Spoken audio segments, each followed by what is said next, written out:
Alrighty, hello everybody. Yeah, today's going to be an interesting one. Yeah, we're going to get masked up for this because Philippine YouTube drama versus Korea tranquility.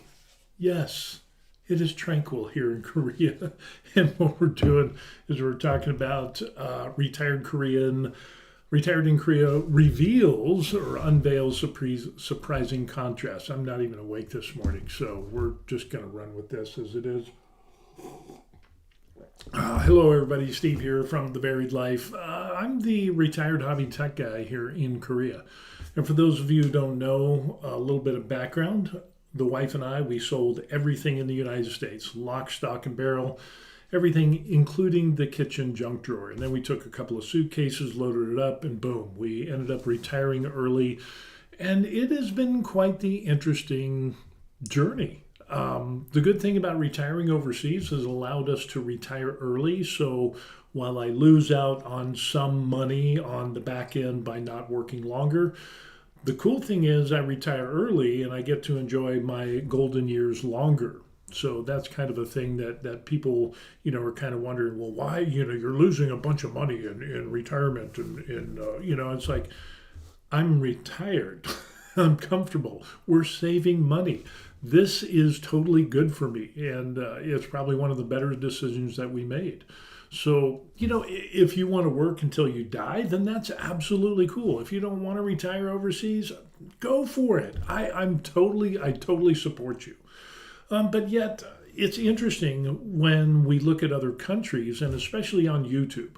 I've been on YouTube for over 17 years now. I think it was like 2008, 2007, 2008, I got onto YouTube. And yeah, that's a long time, and there's been ups and some downs. My channel got demonetized because way back when guns started being evil, all of that happened, and rebranded the channel and ended up kind of, it got to the place of where I was like, I did the prepper and guns thing, and that had to change. And then I got an epiphany. I wasn't taking care of myself and had a lot of mental issues. Sparky's here. Morning, Sparky. All righty. There's Sparky. Good to see you. So anyway, had a lot of problems. What are the odds? Me having problems. Problems with disabilities and service-connected issues and mental health and PTSD and a bunch of other stuff that I put off for years and years, actually decades, for the fact that the VA was, at that time, not really helpful. The VA reps that I had were dumb as a bag of hammers, and I had actually schooled them on some of the disability aspects of, I had severe hearing loss, and I could get hearing aids, and it ends up, I wanted to put in a claim for that and saying, hey, I was inside, I was working on a tank, and we were on a gunnery range, and it ends up that Johnny idiot ends up that they're running through some practice things on the tank before they went to the gunnery, and we're on the final line before they actually go to the live fire. They're running through on the comms, and they're doing all this stuff. I'm working on an antenna outside of the tank, and it ends up that they actually thought that they were going through the gunnery, blew off the main gun, and boom. I don't know if you've been by a tank when it goes off, but good Lord, it is insane. And then there was also guns firing and all that stuff. So I had a lot of hearing loss. Anyway, my VA reps that I had, three of them, didn't know that you could file for hearing and get hearing aids. They're like, no, you can't do that. You just have a hearing loss, and that's all there is to it. And it's like, no, I'm pretty sure you can get hearing aids. And so it went back and forth. Ran into a retired sergeant major who was like, no, he pulled me aside. He showed me the, the 38, Reg 38 or whatever it is. And it shows all the different things for, VA categories and so on and so forth. And he had the same thing. So I went back, filed my claim for hearing loss. And sure enough, yeah, I have severe hearing loss. So yeah, if you call me and I don't turn around immediately, it's probably why. So anyway, yeah, it's hard. It's hard to deal, especially with the time that I grew up in and that mental health was always ignored. If you, especially in the military, if you said, I want to, go see a mental health professional, it was frowned upon. It was seen as you were lesser of a man and yet you were weak. Sparky says health, including mental health, is so important. That's absolutely true. So anyway, long story short, after taking care of myself, we ended up retiring early and we spent a year in Hawaii. Our daughter put us up and we had a transactional relationship. My daughter was going through residency in the military for being a pediatrician. She said, hey, come live here on Waikiki and just make home cooked meals and do the laundry, and we would get free rent. And it's like, boo, yeah, hell yeah, we'll take that. So we spent a year in Oahu learning how to relax, learning how to de-stress, and after all the high intense jobs. And then we ended up coming to Korea with a couple of suitcases, and we have settled here. With that, I have mentioned in previous videos saying how I wanted to go to the Philippines and get the SRRV courtesy visa. That's for veterans, and it's a low deposit, and things are inexpensive in the Philippines. We're going to end up taking a trip there and to see how it is. We're still kind of on the fence, and I think some of it is because of my wife's just not feeling it. She just kind of like, but then again, she didn't think we were going to retire early and go to Korea. So, and that worked out great. But with the Philippines, what is interesting is after diving in and looking at the courtesy visa and looking at all these things and checking out different places online, what I found is some people that are and have been there for some time that are normal. And it's like, oh, okay, this is good. I'm normal. I mean, we don't go clubbing. We don't, high school was so long ago, and we're coming up to 60 pretty damn quick. So we kind of left that mentality behind. The middle school, high school drama stuff that you experience. And, we're grown, we're retired, we're mature, and we don't want that drama anymore. The biggest drama is me, making 3D prints and showing my wife, and she just kind of rolls her eyes at me. And, but if that's the worst that happens, that's good. But other than that, here in Korea, what I've noticed is that there's not a lot of drama when it comes to YouTube, and compared to the Philippines, I've been checking out more and more. And of course, part of your research is you end up on YouTube watching videos of people who have retired in the Philippines, who claim to be in the Philippines, who claim this and that. And holy crow, it's like stepping back into high school. This expat and this one are having arguments, and this one's begging for money, and this one ends up that he's caught up in scams and this and that. And this guy over here, he's saying that he's got all this money and he really doesn't. It's just basic social security. People claiming to be millionaires, Bitcoin millionaires, but then why are you in the Philippines renting out a $300 or $400 a month place in the Philippines? That doesn't make sense.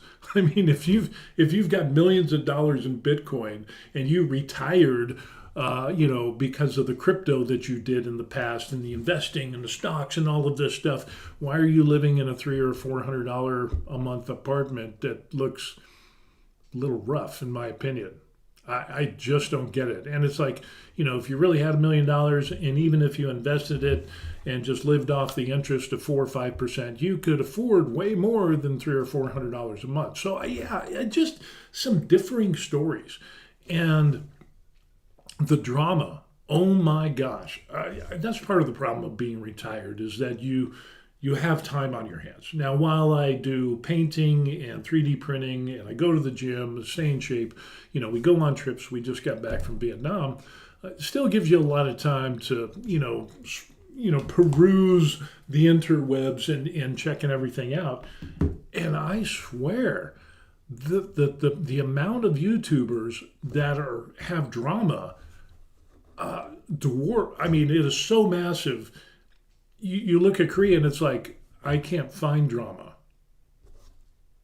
I haven't found any drama with YouTubers, people like us, that are retired here in Korea and stuff like that. It just boggles the mind. And it's like, what is the reason behind some of this? Sparky pops up and says, I think both Philippines and Thailand have lots of issues like scams and sometimes attract certain types of people. Yeah, I'm kind of right there with you, you know? And I think it has a little bit of that has to do with income, and the fact that retirement countries or countries that have retirement visas, it depends on the income level that you have. You have to meet certain income levels, and Thailand and Philippines are pretty low when you look at that scale. And here in Korea, the interesting thing about Korea is a retirement visa. I mean, you have to invest like $500,000 or $250,000 or whatever it is. It's some astronomical amount that, of course, we don't have. But the only reason we were able to retire here in Korea was because my wife has Korean ancestry. And so with her, there's a visa, that F4 visa, that allows her to come back. And the cool thing about that, let me turn this down a little bit. Boom. I think that's better. Yeah. So she's allowed to come back and live on a visa that way for, it's like 5-year term. And with that, I am able to get an F1 visa, and mine's good for 5 years. And then after that period, you have to renew and redo the entire visa. So there's a couple of midpoints in there where you have to kind of like mini reapply or renew, but then after 5 years, you have to redo the entire visa again, another F4 and an F1. So eventually, one of these days, I'll go for an F513 visa, but I just don't meet the income requirements. So by the time we purchase an apartment and I draw Social Security at 62, I'll be able to meet that income cap. But it's twice the GNI of Korea. So you're looking at $72,000, $74,000 a year to be able to get that F513. And it takes about 8 or 9 months for that to get approved. I don't have any problems with that. But for us, we're kind of the unicorns, because we're here, we're retired, but it's not on a retirement visa. And it depends.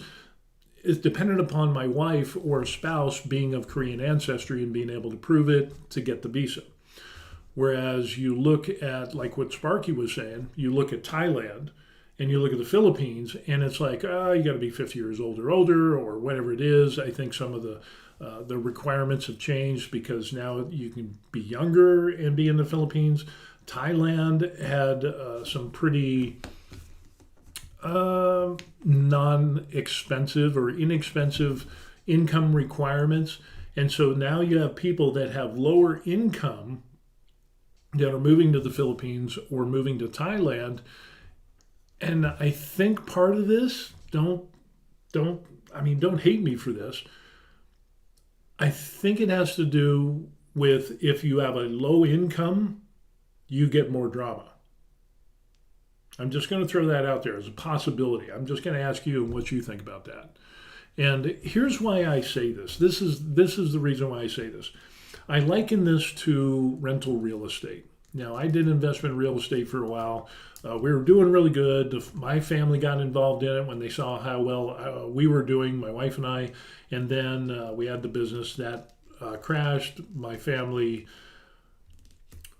defrauded the company and screwed us over. And yeah, it crashed and burned when we could have had a legacy by now that would have set everybody up and even kids and grandkids up for life. But they wanted the short-term satisfaction and instead grifted money out of the company, and it was just a bad deal. So anyway, back to the real estate analogy. There seems to be certain income levels where you have a certain income level, and if you hit that income level and it's high, you get a better quality of tenant. If you have an income level that meets a certain level and it's lower, you have worse tenants. And so I kind of liken that to retirement income for different countries. So the high income requirements that country has, like what is it, Malaysia, My Second Home program, theirs used to be like Social Security around 2 grand or something like that, and then they bumped it up to like $8,000 a month, which priced out a ton of people. There's other countries that have lower income requirements, higher income requirements, mid-range income requirements. But with that, you also see kind of that corresponding on the drama scale. The less money that people have, the more drama that you're going to see. And I think that's what happens in the Philippines. Sparky says Thailand and Philippines keep changing visa rules. Yes, agree on low income causes drama. That's why you need to ensure if moving overseas you have good income set up. Yeah, yeah. And with that, I'm not saying that you shouldn't go to the Philippines and not retire in the Philippines, or don't go to low income retirement countries. I'm not saying that at all. Because each place, let's say you go to the Philippines. Let's say you go to the Philippines, there is a lot of YouTube drama on the Philippines, and it reminds me of high school. And I didn't like high school. I didn't like the drama, so why participate in this? And I think a lot of that stems from you have low income and drama ensues, just like Sparky said. You end up seeing a lot of drama and YouTubers going after YouTubers, and there's fighting and bickering back and forth. And part of the reason I think is not only because income level, but because YouTubers in these countries are trying to make money. Excuse me. They're trying to, get a bunch of subscribers. They're trying to make a bunch of money, and their livelihood is, they're on a point where their livelihood is dependent upon how much money they make on YouTube versus somebody like me where I don't really care. My channel was monetized at one time, then it got demonetized because, guns are evil, and went through all that whole thing. And recently I got remonetized, and I think I made like $75 in the last month or something or whatever.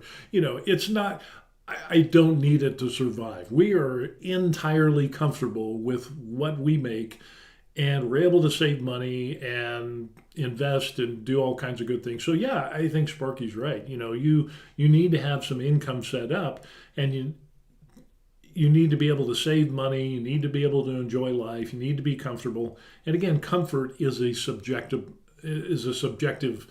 term, or thing. Where I'm comfortable at versus somebody else could be totally different.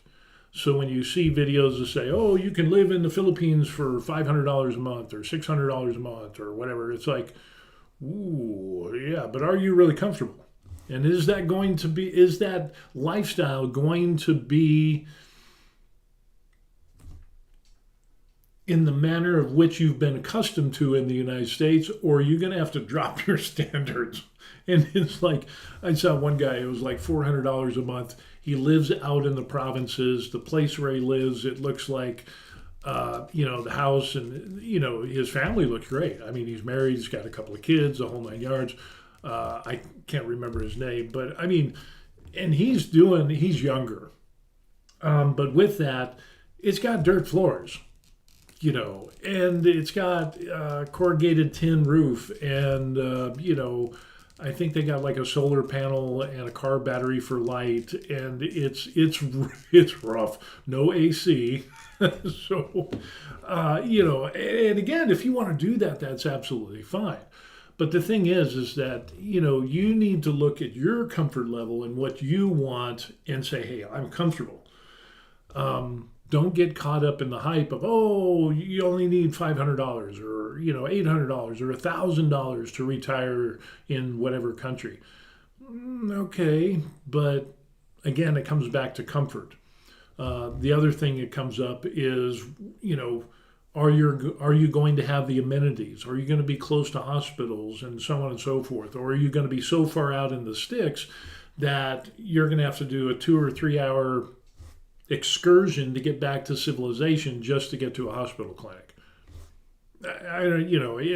As you get older, you have more medical problems and you want to be closer to facilities. Verithus pops up, says, good morning. Good morning, sir. Hey, doing good. Okay, this is for therapists. I've been rocking and we're doing this is part of my hobby stuff, but doing the Ripper mask, 3D printed, doing some painting and doing that. But we're talking about the drama in Philippines versus the tranquility of what we experience here in Korea. And just looking at the YouTubers, and there's so much drama in the Philippines versus Korea. There's about zero drama here in Korea with retirees like myself. So in other words, you have a married couple, somebody has Korean ancestry, so they get here on a visa. Some people have retirement visas, but usually it's a bicultural marriage. You know, you have somebody of one culture, somebody of another culture, they get married, and somebody has Korean ancestry, and boom, you're here. The people and the retirees that I've met here and corresponded with, they don't like the drama.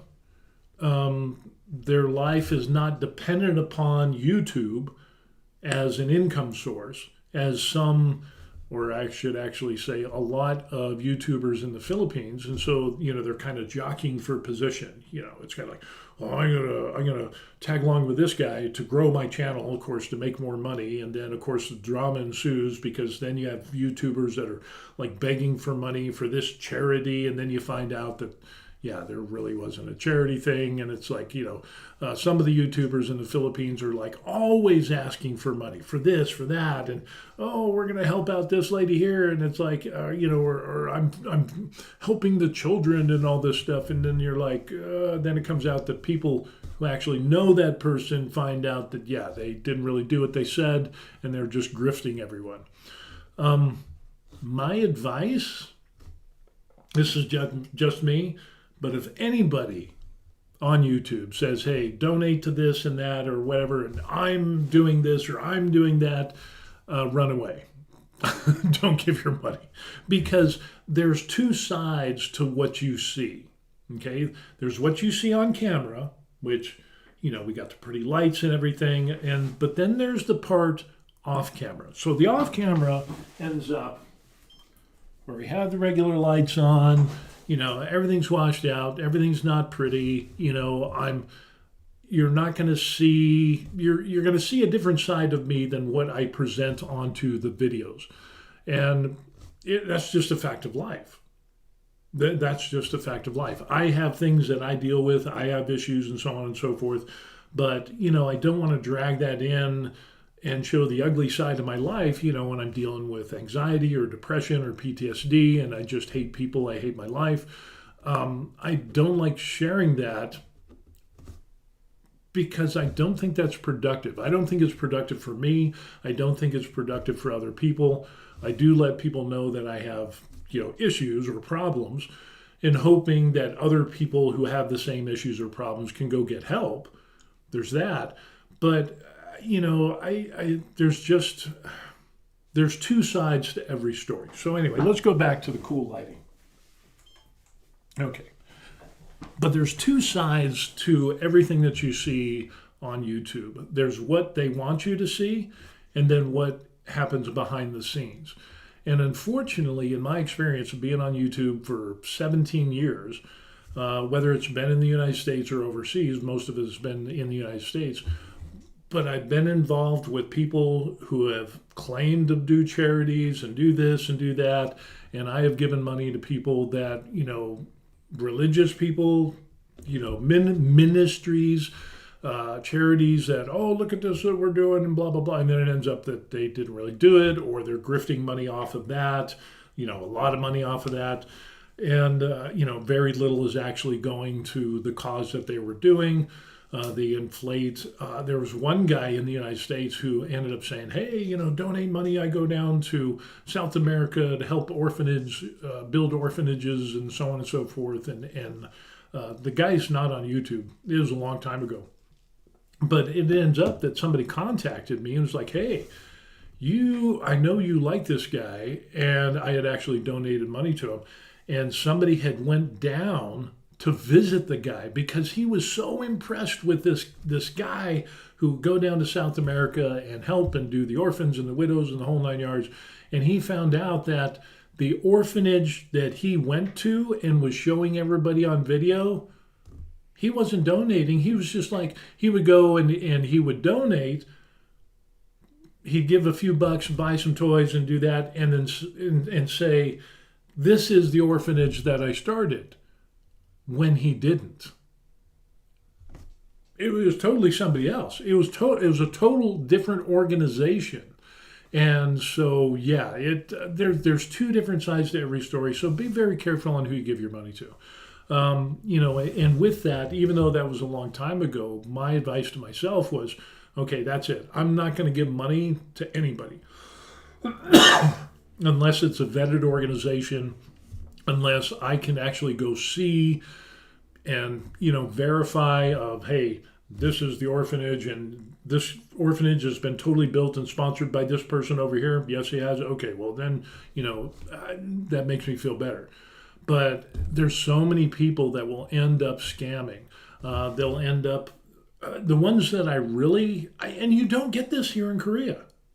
That's the thing. Here in Korea, it's just like, us retirees in Korea, it's like, hey, we're going to go on a bike ride. And here's my bike ride that I go in, 30, 40 kilometers. Paladin, if you're watching.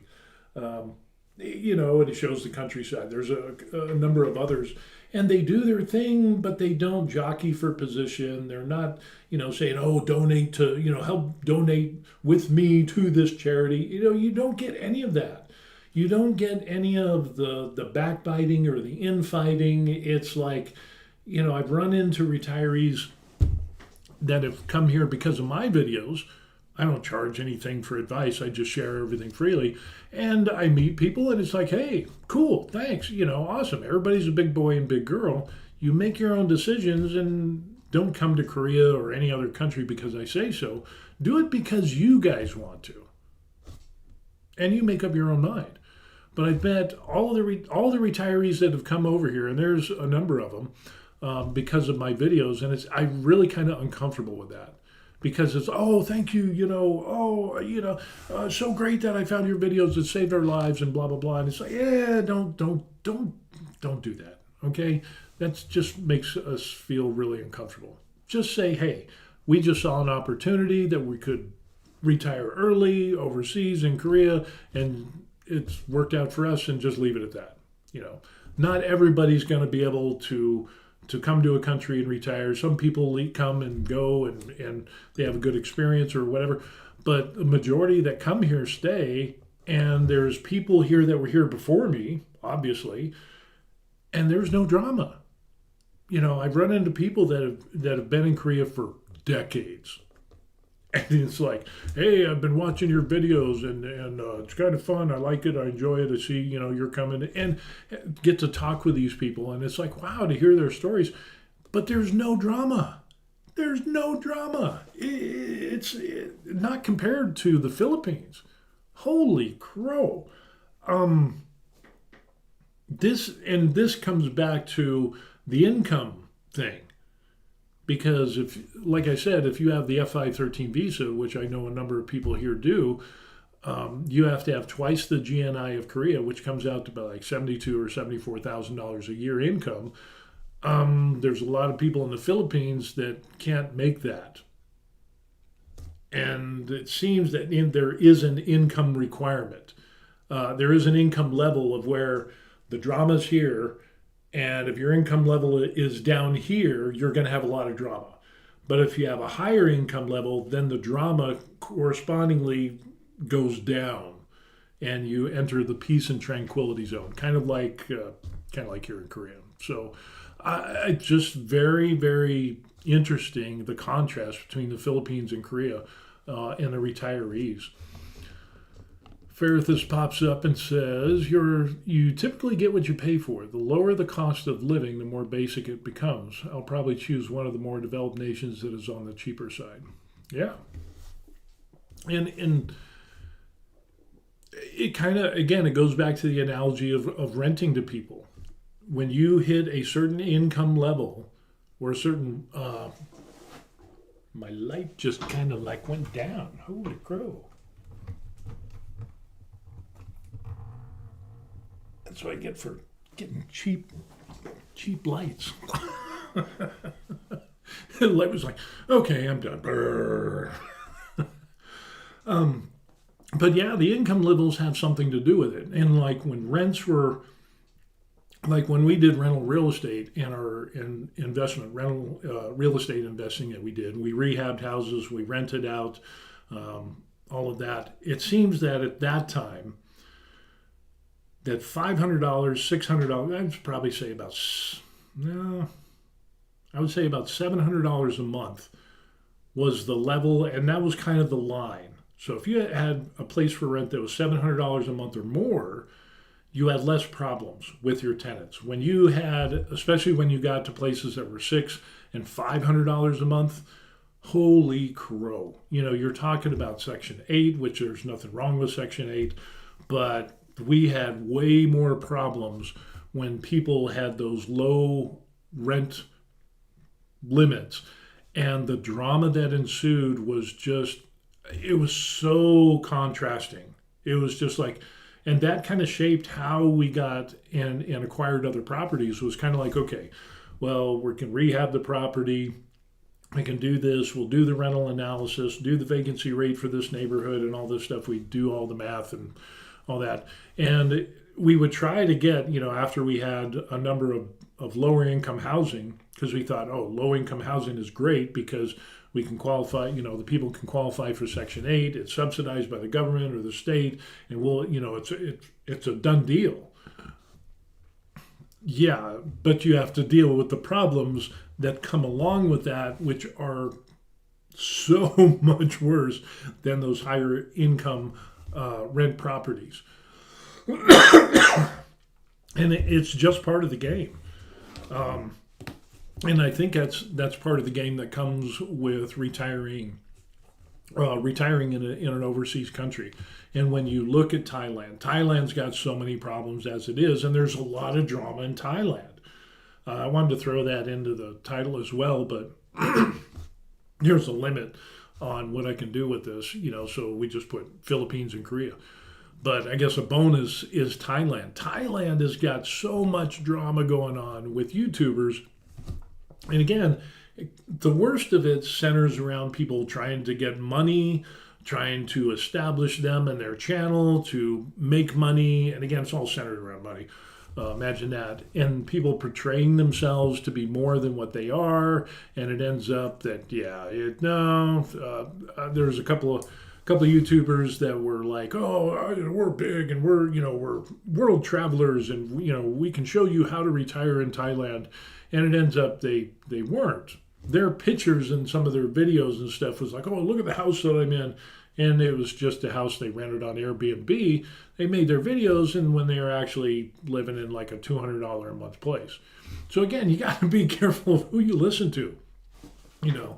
I think I've done enough videos in the past about me, my apartment, that that we're kind of going to be here for a while.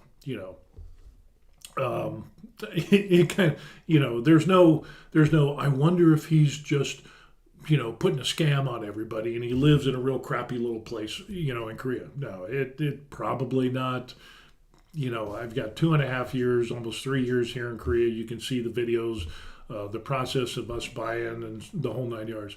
But getting back to the drama thing, there's a lot of drama in the Philippines. There's a lot of drama in Thailand. And I think there's it corresponds to the income of the country and the income requirements that they have. Excuse me. And then when you go on YouTube, unfortunately, or social media, you get all of these people that are arguing back and forth. And this guy and that guy and this and oh, he's terrible and he's only, and people who have had experiences with these people, they post their videos online and it's like, this person's bad and that person's bad and this one's a joke and this guy's broke and blah, blah, blah. And it's just like, it gets mentally draining by watching these videos. Last night I was watching videos. I was just like sitting back and I got to stop. It's sucking the life out of me. And I'm like, bing, I'm done. Where are the normal people? That's what I want to know. When I look at someplace, obviously I don't go clubbing. My wife and I were pretty boring. She reads books, she watches some TV. We watch TV and whatever. We go out, we could do coffee shops. I do my hobby and printing thing. But other than that, we don't like the drama. We don't, we set boundaries for ourselves and our family and so on and so forth, so we can have that healthy relationship because of those boundaries.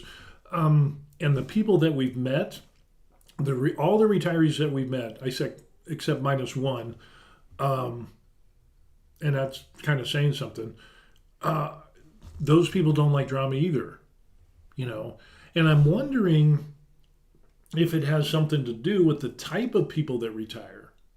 So, for example, for me and my wife, we've been married. We just had our anniversary. We just did our anniversary trip to Vietnam. We went to Hanoi and Sapa, and it was great. After 35 years of being together, it was awesome. It was a good trip. A little hot in Hanoi, but I think next time we'll go during the dry season when it's cooler. But we're boring people for the most part, and we've been on our own. I've been in the military and I retired from the military. And so most of the time, my wife had to leave her family here in Korea and, got married to me. And then we went around the world and did stuff. And then we retired in the United States and we did the real estate thing and that failed horribly. But we crawled our way back from that, foreclosure and bankruptcy and the whole nine yards. And we were still able to make it. But we're pretty much dependent upon each other. My wife is my best friend, and both of us don't have a need to have a big social life. We don't have a big need to be the center of attention. Well, I mean, I do because I do the YouTube videos. My wife doesn't like being on YouTube at all. We're kind of the opposites in that aspect. But I mean, as far as our identity is not dependent upon having a large social group. Some people can't handle that. And here in Korea, I've noticed a lot of the retirees, like me and my wife, it ends up we're kind of cut from the same cloth. In other words, they're fine with, I know some people that live out in the country that are out in the country in Korea. They're totally fine with it because they don't want to deal with people, or they don't want to deal with the city life and the loud and the noise and all that stuff, but they're totally fine with just being them and their spouse. I'm totally fine being here. I don't have a lot of friends, and that's okay. We don't do big social events. Some people in the United States, they got to go out dancing and they got to do this or that, or they belong to a bunch of different groups and that becomes part of their identity. We don't really get that here. And so it seems that a lot of retirees here in Korea, at least the ones that I've met, are okay with being alone, with just them and their spouse, and having very, very few friends. Keep that circle small, really, really small and tiny, and that has served us well. And that seems to be common among the retirees here in Korea.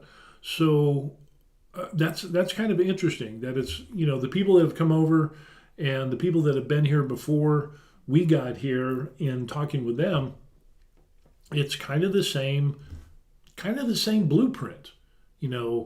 Someone was in the military, they came to Korea, they met their spouse, they got married, they did their time, they worked in the United States or after the military or whatever, and then they ended up coming back to Korea. Of course, there's some people that were in Korea and then retired and just stayed in Korea, though there's very few of those. But the same thing is that we don't mind being alone with just them and their spouse. My wife has her family here, which is close by. We have relationships with them, but it's not like every single day. It's not like you get some phone calls every once in a while. We like having our space. We like that separation. We don't like it when people just come unannounced and it's like 10 people show up at the family. Hey, we were in the neighborhood and started. No. You got to let us know. Call and see what we're doing and if we even want people to be over here. Not because we don't like them, because it just might be that we just don't want to deal with people that day. Like I said, I got my own issues, and there's times where it's like, yeah, no, I'm not going to go, or I'm not going to do something because I'm just not, I'm off. Mentally I'm not good, and I don't want to deal with that.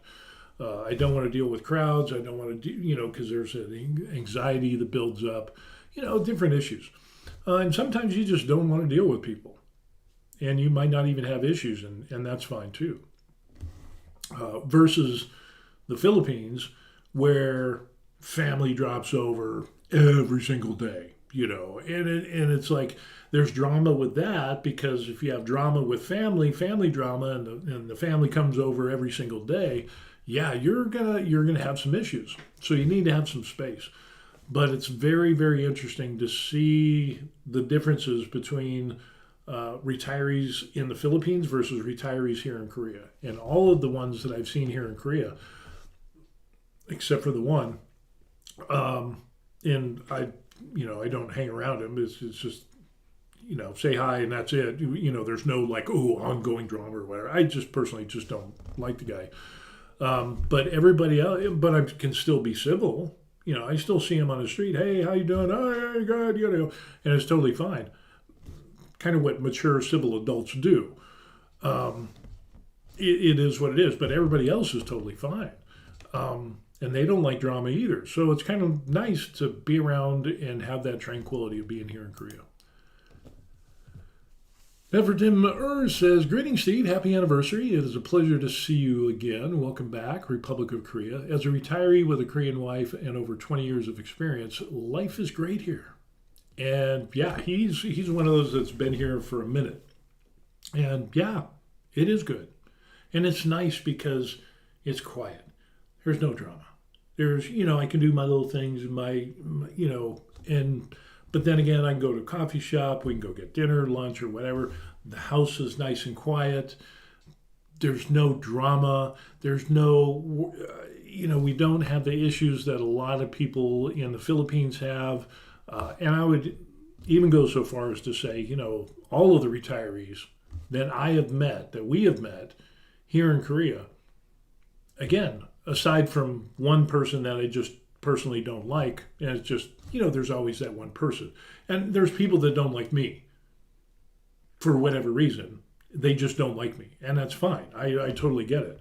I've had that at work, and when I was in the military, I had a commander that I worked for, and he hated my guts, and I didn't like him. I couldn't put my finger on it, but I just didn't like him. And we would bump our heads, kind of a little rabbit trail here. We would bump our heads, and finally, I'm in his office, and he's screaming at me, and I'm yelling at him, and the sergeant major comes in, and he's like, "Oh, stop this shit," and he's like, sergeant major wasn't, I actually respected him. And he goes, "Listen," he goes, "I'm tired of this yelling and this bickering." And he says, "Do you like him?" And I'm like, I'm wondering if I should tell the truth. I'm like, "No, I don't like him." And he turns to the captain, and he goes, "Do you like him?" And he goes, "No, because and he goes, "No, don't tell me why. It's okay to not like each other, but you have to work together. So don't involve your personal lives, or don't try to get into, just do the job and leave it at that. Can you do that?" And I'm thinking, I'm like, "Yeah, I think I can do that." And the captain's like, but, and the sergeant major, "Shut up." This is just a work relationship. Nothing personal. Nothing else. Can you do that, sir? And the captain's like, and the sergeant major is mentioning the colonel and all this stuff, and, how he could get involved. And, of course, captain's like, yeah, I think and everything was fine. So, anyway, you're going to run into people that you don't like, and that's totally fine. But you can still be civil. Anyway, it ends up, aside from that little rant, here in Korea, it is totally fine. It is peaceful. It's tranquil. We don't have any problems here. My wife doesn't have problems here. We don't involve ourselves with people that have drama. But the thing is, there's not a lot of drama to be had with the people who are like us and have retired here. Now, we don't buddy up with a lot of people that are here. Again, we're kind of, we have a small circle of people, friends, very, very small, and we're very particular in who we invite over to our home because this is our sanctuary. And so we are really, really hesitant to bring people over, because we've been burned in the past in the United States. So we just kind of set limits. Let's see. Ferrithus says, and he pops up and says, everyone is different. I like gatherings, but I have a social battery, and once that's drained, I got to go. That even drains when my significant other, so I like my time alone. So I like my time alone as well. So yeah, I think everybody does that. Well, no. Some people's social batteries are bigger than others. But I totally get what you're saying. I totally agree with it. There's a limit to how much you can put up with socially, and it ends up it's like, okay, I'm ready to go, and it's like we're going. No offense to anybody, but like Ferrithus says, the battery's drained. It's time to go. I need to recharge, and I think that's true for us. In the fact that it's just been me and my wife, or me, my wife, and my daughter, and of course now she's an adult and she's out doing her doctor thing, so it's just me and the wife, and we appreciate the quietness, we appreciate the peace and the tranquility, we appreciate the fact that my wife just is a voracious reader. And she likes having that time. She likes listening to the jazz music, the instrumental jazz music, and as she's reading her book and sipping her tea or whatever, and I kind of do that too. I'm more involved in the hobby stuff, but I kind of appreciate that. We like our peace and our quiet and our routines that we have. And, I appreciate my time alone. She appreciates her time alone. And I think a lot of retirees they have problems with that. Whether it's stateside or here in Korea or wherever else it is. Imagine you're working your entire life. If you're married, your spouse is probably working, you're probably working. It's rare to find a single income family anymore. But both of you are working. And when it comes to retirement, you both retire. It's very different because now you're with each other 24 hours a day. And it's like, that's a huge adjustment for a lot of people. We had neighbors in Colorado when we lived in Pueblo where the couple was great. I can't remember the guy's name or the girl's name, but they had a cute dog. What was the dog's name? I almost remember the dog's name. But anyway, it ends up that they were getting close. He worked for the railroad. She worked at, Sears. And it ends up, she retires. And I think she retired first. And then he retired. And then they drove each other crazy. they needed to learn how to be together. And it ends up that she went back to work and back at Sears. And so they couldn't stand each other. And so, while being married and working, each of them had a job and they come home and they enjoy each other's company and so on and so forth. That was totally fine. But when you're suddenly thrust into a situation where now you're 24/7 with that person, that is a huge adjustment for a lot of people. And a lot of people can't handle that. So that's where a lot of fighting and bickering comes into play. And some people can deal with that. Some people can't. I've seen some people get divorced over that, because of that. They can't stand the way their spouse breathes and they're with them 24/7 and that could be a problem. Yeah, that could be a huge problem. So when you retire, your dynamic as a couple changes. Because you're both not working and now you're spending way more time with each other. And I think that's where the space comes into play. You need to have your space. Ends up, he says, indeed, I concur that privacy is unique and exceptional quality that must be preserved. Yeah. You got to have your own privacy. Just because you're married doesn't mean you don't have your own personal quality time. There's time where you need to be by yourself and you need to have the space to do that. So I think that was one of the reasons why we decided not to move from this apartment. 4 bedroom, 2 bath is that it's big enough that one could be on one side of the house and the other can be on the other side of the house, and we have space and we can have our own private time together, even though we're still in the same building or in the same apartment. Whereas other apartments that we were thinking about getting, a 3 bedroom, 2 bath, super small, and it's like you could be in the furthest bedroom to the other side and you could still hear the person breathing. Yeah, that there's not enough space. You gotta have space. But getting back to the Philippines, the drama that I've seen in the Philippines and stuff like that, I think it's a combination of income. When you have lower income, you have people that usually are involved in more drama. Not saying that that's always the case. I'm just saying a lot of the time I think it is. You have some people that retire overseas with a minimal amount of money, but they're mature, they're civil, they're smart, they're wise. They like their time. They have boundaries between them and their spouse and them as a couple and their extended family and friends and so on and so forth. And they thrive in their personal relationship.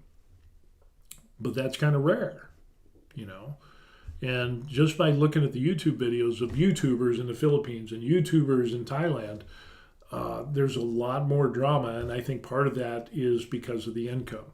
And I think, the next thing that comes into that is, do people really know how to have relationships? And do they know how to set boundaries? And have they matured in their lives? I was just amazed as I'm sitting back and I'm watching videos on the YouTubers that are going back and forth on each other, and this guy's down talking bad about this guy, and this guy's talking bad about, and I don't know whether it's true or not. I don't know, but it's just, why would you engage in that? It's tiring. It's like it's watching what was that daytime TV talk show? Not Maury Povich. I can't remember the crazy one where he had all the crazy guests, and it just gets so mentally draining of all the drama because people don't know how to grow up. And so when you're stuck in that childlike state, you're going to respond as either a child, or you're going to be mature, or you're going to be an adult. And those three things. It's rare that people are going to be an adult these days. So they're either going to act out like a child and throw tantrums and this and that, and they'll throw accusations. They're going to act like a little spoiled toddler. Or they're going to be the adult, which can be domineering, and I'm in charge. You do what I say because of X, Y, and Z or whatever. And if those dynamics come conflicting within an interpersonal relationship, there's going to be a lot of drama. And if you can't get past those roles of being a child or being the domineering adult, and you do that instead of being a mature and civil person, you're going to be involved in drama because you have been set forth in roles that you have taken onto yourself, and you only respond in certain ways. So instead of having a conversation and talking about facts and this and that and how, well, I perceive this as this and you said this, and really getting into the meat and the bones, you're not going to respond that way. With maturity, you're going to respond like the spoiled child. Hey, you did that to me, and which is a lot of what I see on the YouTubers in the Philippines and in Thailand. It's more the spoiled child, and they don't know how. I mean, it's funny because I watch some of these people, and they're like, "Oh, I'm so tired of this," but yet 24 hours later, you're making another video about how crazy it is, and you're stirring up the drama over and over again. And it's like, but you claim that you're mature and civil, but you're still jumping into the deep end of the drama. And I don't get it. If you don't like the drama, don't stir the pot. Cut out the cancer. Leave it alone. Wow. And it's just a cycle. When you start getting into counseling and you start getting into interpersonal relationships and seeing how people respond and the roles that they play and so on and so forth, it's really interesting because you see the same destructive cycle. the same childish cycle, or the domineering adult, and well, you do it because I said so, and I'm better than you, and and then you get two domineering adults going back and forth at each other. They're never gonna compromise, and they're never gonna make peace or cut one of the others out, because there is this need that they have to be right. They have to be the one that's on top. And unfortunately, it's a losing battle. You will never be on top. You will never win. And the only reason that you do win is people get so tired, and they give up, and they either revert to that childlike state and just like, okay, this happens in relationships between husbands and wives, but it also happens in relationships, obviously on YouTube, but with people that you're friends with or associated with, and so on and so forth. We all have had friends that are mentally draining, that will suck the life out of you, and it's just like constant problems and drama, and they bring that into your relationship with them, and it's like, I'm sorry, I know you need to vent, but there needs to come a time where you set boundaries. And if you don't, it's like, I can't put up with this. I can't. Every time we get together, it is nothing but drama from your end, and it sucks the life out of me.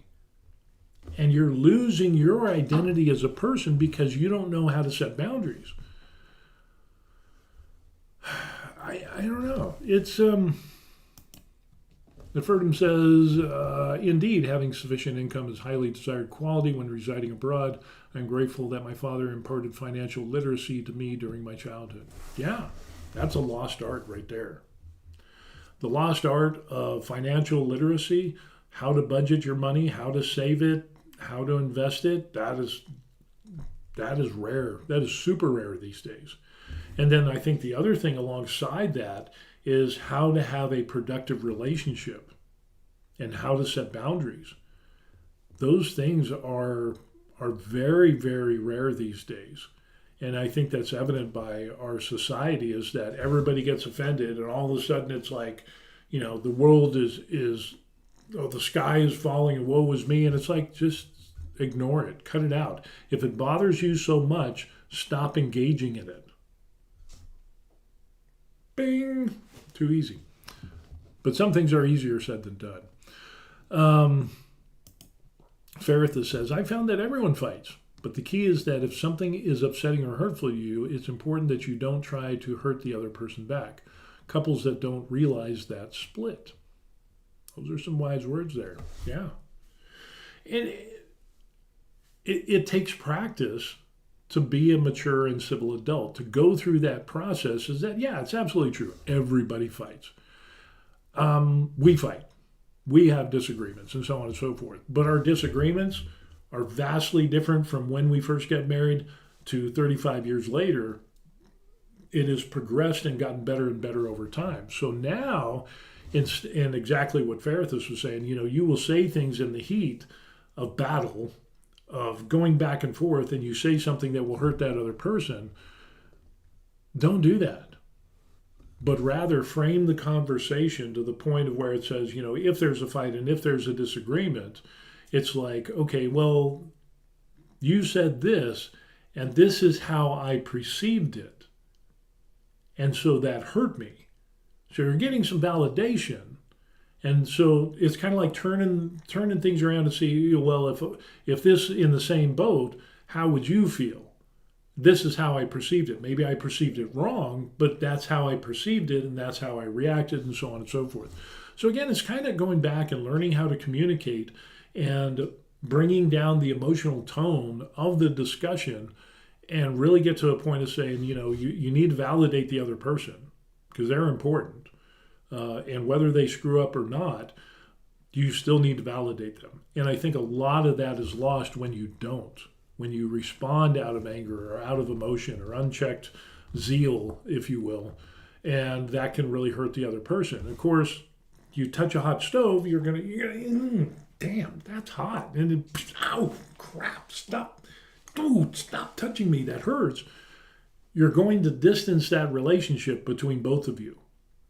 And if you don't learn how to communicate and how to get over these things and not hurt the other person, if you don't, then you're just going to get further and further apart. And you're going to end up being like those couples. Like we've seen some couples where they come in, they eat, and we're talking and we're laughing and having good discussions and stuff. But you will see an older couple where it's like you have one over here and then the other one's across, and they're looking and they don't look at each other ever. They don't hold hands when they're walking, down the mall or whatever. And it's just, somebody's here and somebody's a few steps back, and it just looks like the life is sucked out of each of them. And it's just, I think that's what happens. That's the result of when you don't have boundaries, where you don't have good communication, where you react out of your emotions and react out of anger, react out of pain or hurt. And then the other person gets hurt and they don't want to deal with that. So you're going to distance yourself from that hurt. You're going to isolate yourself. And so you're going to close off that relationship. And that's not good. I don't know, I don't want that. I really, really don't want that. Faritha says, if I see someone fight back and trying to hurt the other person back, I know I won't ever want to deal with these people. Yeah. I mean, that's the initial reaction. And so I think it's important that both people in a relationship need to learn how to communicate more. And since we don't do that as a whole, we don't do that really well in the United States, at least in my experience. And when you have people that are lower income, and the reason I can say that is because I've been lower income and I've been there, done that, and it's taken a long time to learn these lessons, is that if you don't learn these lessons, you're just going to hurt those people around you and the people that you love, and the other person is not going to want to get hurt, and so they're going to go do other stuff. Or they're just going to isolate themselves, and you're really not going to have that deep, close relationship that you kind of started a long time ago. But I think that has something to do with it as well. The difference between retirees here in Korea seem to have their collective shit together, if I could say that, versus what I've seen just based off YouTube videos. Okay, so I'm sure there's a lot of people in the Philippines that are couples that are married and they have they're good, they're civil, they're mature, they have great relationships, they've set boundaries, the whole nine yards. They're people that I would love to hang around with, but they don't, you don't see a lot of those. I'm sure they're out there, but maybe it's because they said, hey, there's way too much drama, we're just going to do our own thing. Maybe that's it. But if you don't learn how to do that, it's evident by how you see people, especially YouTubers, husband and wife, and arguing with this couple and that couple and this and whatever. And it's just like, good Lord, it's like high school all over again. So much drama. That's another reason why I like it here in Korea. So it is what it is. Yeah. And then going back to Ferithus, when he said, if I see someone fight back by trying to hurt the other person back, you don't want to deal with them. But you also need to realize that maybe they're stuck in that cycle where they don't know how to break out of that. Hell, some people aren't even aware of it because it's a generational thing. I know that for a fact. Been there, done that. When you have grandparents, great-grandparents, grandparents, and parents who operate in dysfunctional or in dysfunctions that are not conducive to good relationships, that is going to be passed on to your kids. And your kids are going to grow up and thinking, hey, well, this is how you live. This is how I've been taught to respond. This is how I've been, So it's a learned response most of the time. There are some examples where there's biochemical things in your brain that aren't working, diseases and, mental health issues that are not due to you and your own decisions. It's a chemical imbalance. But for the most part, people that are brought up in dysfunction don't know that the dysfunction that they're operating in is detrimental to their mental health. So, there needs to be an epiphany. There needs to be a thing where somebody comes in and says, hey, pull them aside and kind of say, hey, this probably isn't a good thing. Let me tell you a story. Let me offer you a solution. Let me see what you think in regards to this story. And I think we've lost a lot of that because of the destruction of the family union, in the United States at least. I don't know about other countries. But when the family unit is fragmented, then suddenly we have to replace that, where now we no longer have fathers, we no longer have mothers, we no longer have good role models to guide us into these areas of whether it's financial literacy, interpersonal communications, or just how to deal with other people, how to set boundaries, all of these things. It always goes back to those things. But yeah, we've lost that. It used to be, our parents were good role models. That was reinforced by the religions, or that we followed, and then it was again supported by the schools and what the schools taught. And I remember when I went to school, it taught you how to be polite. It taught you how to do a budget. It taught you how to, you had home economics. It taught you, remember, like even further back before my days, you had the school dances. And so you're able to learn how to dress nice. You're able to learn how to dance. You learned how to treat a woman properly. And again, a woman would learn how to treat a man properly. So these defined roles and actions and in how to grow was instilled in us from an early age and supported not only by our families or schools or churches and charities and so on and so forth and the other organizations we belong to. We've lost that over time. And so with that degradation of those things, we've come to a place of where nobody really cares and nobody is mentored. There's no role models to look up to. And the role models that we have today in the United States are, they're twerking and this and that and doing OnlyFans or whatever. And it's just like they don't know how to hold a simple conversation. They can't even read and comprehend, let alone deal with interpersonal relationships. So I think we've lost a lot of that. And with retirees of my age and older, they've had that. And so that's why their head is screwed on straight, versus these younger retirees or these younger people that we see, and maybe this has something to do with it as well, the Philippines or Thailand or whatever, these seem to be a lot younger than the retirees here in Korea. So maybe that has something to do with it. Maybe there was something lost in translation as they were growing up because they didn't have good role models. They didn't have good support systems, through their church or organizations or whatever in their community. And now we're so fragmented that, we don't know how to talk.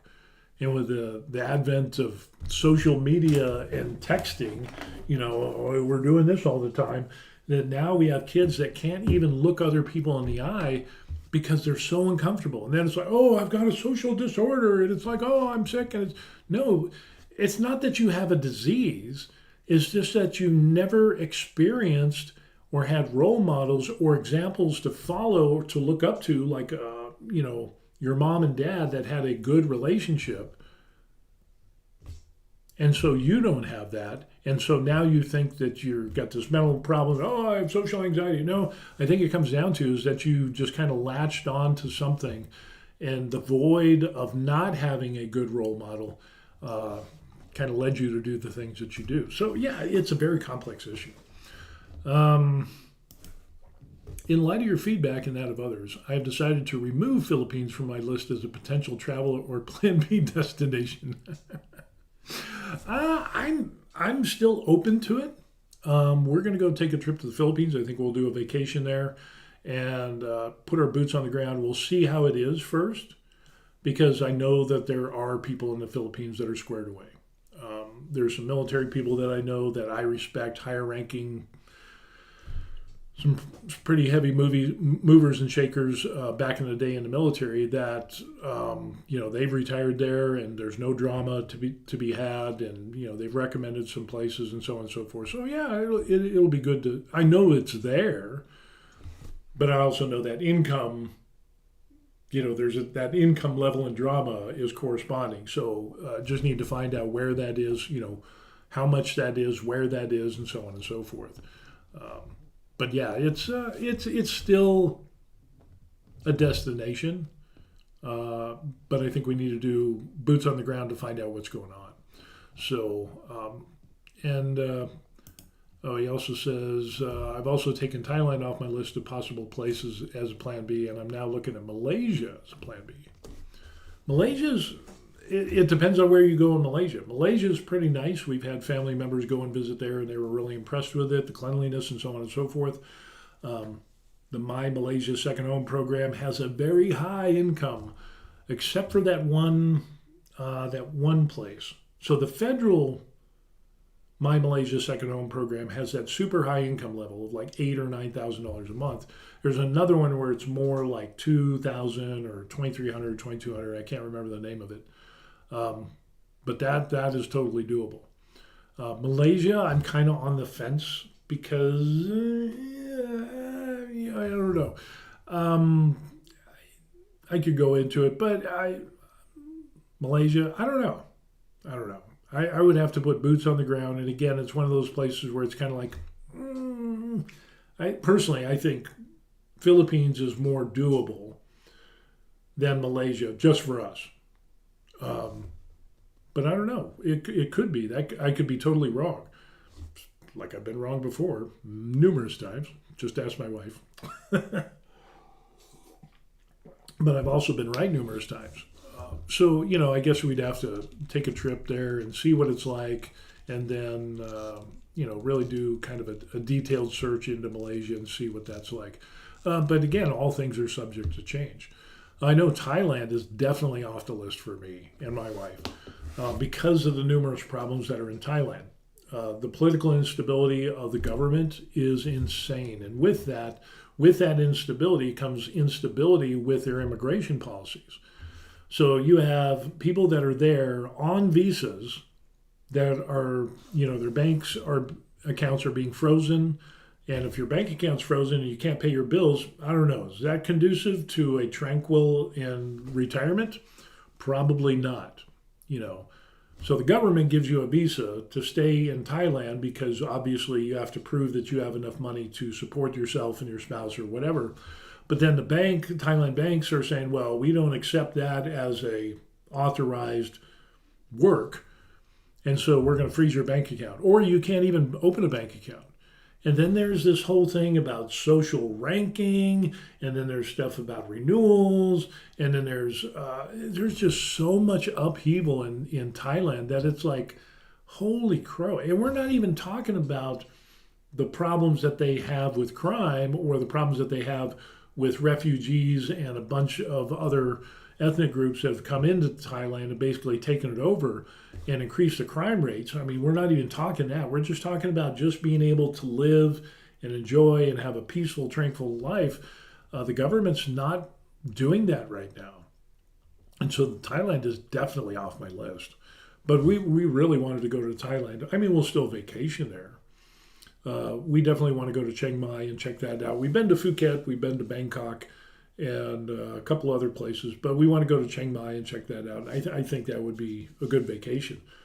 But with all of the problems going on, Thailand is off the list for retirement, at least for us. Other people could be totally fine. But just too many red flags are popping up. And then when they talk about social ranking, depending on your social ranking will depend on what services or things that you can and can't do. Thailand is also talking about in banking that if you're of certain age brackets and certain groups like lower age brackets or higher age brackets, they're limiting you on how much money that you can pull out of your own bank account because of scamming. You could be susceptible to scams. And it's like, well, that's kind of interesting. Why don't you just work on the security of the bank and the apps, and instead of just making a blanket statement, well, if you're over 60, boom, you're a protected group, and thus you can't take as much money out of your bank as you want. I don't know. It's a little dystopian, if you ask me. The other thing it ends up now, they're freezing bank accounts because it might be a mule account, and they're freezing bank accounts. And this is happening to Thai people that have been, had banking for 20, 30 years at the same bank, the mom and the pop with the kids and this and the normal people, suddenly their accounts are being frozen because it's a mule account, and it's well, where's the proof? What are the requirements? What is your suspicion of this? And the government doesn't post anything. It's just whatever we say, and oh, I think that one. We'll just that one's bad. That one's bad. There's no recourse. There's no checks and balances within that system. It's just kind of arbitrary. Oh, it's a mule account. Well, you do that and you freeze the account, and some people are going months at a time to where their accounts are frozen, and it's like you can't access your money. Well, how do you pay your bills?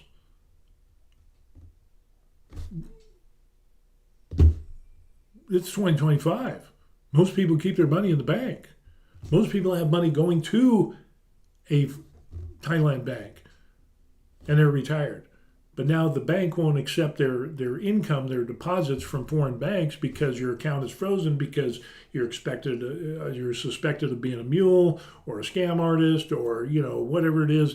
The banks are disagreeing with the immigration, and which is disagreeing with the government and all this stuff. That just seems crazy to me. It's just, again, talking about drama. That's drama that I don't want. So that kind of drops Thailand down on the list. But yeah, I mean, and I've said this before in previous videos. Things change at a drop of a hat. People are talking about, Mexico used to be really good and we really enjoyed Mexico. And it's like, well, now you couldn't pay me to go to Mexico and retire. It used to be great. But with the cartels and the corruption, and there's actually, I read another account of somebody who was traveling, has a visa to be in Mexico.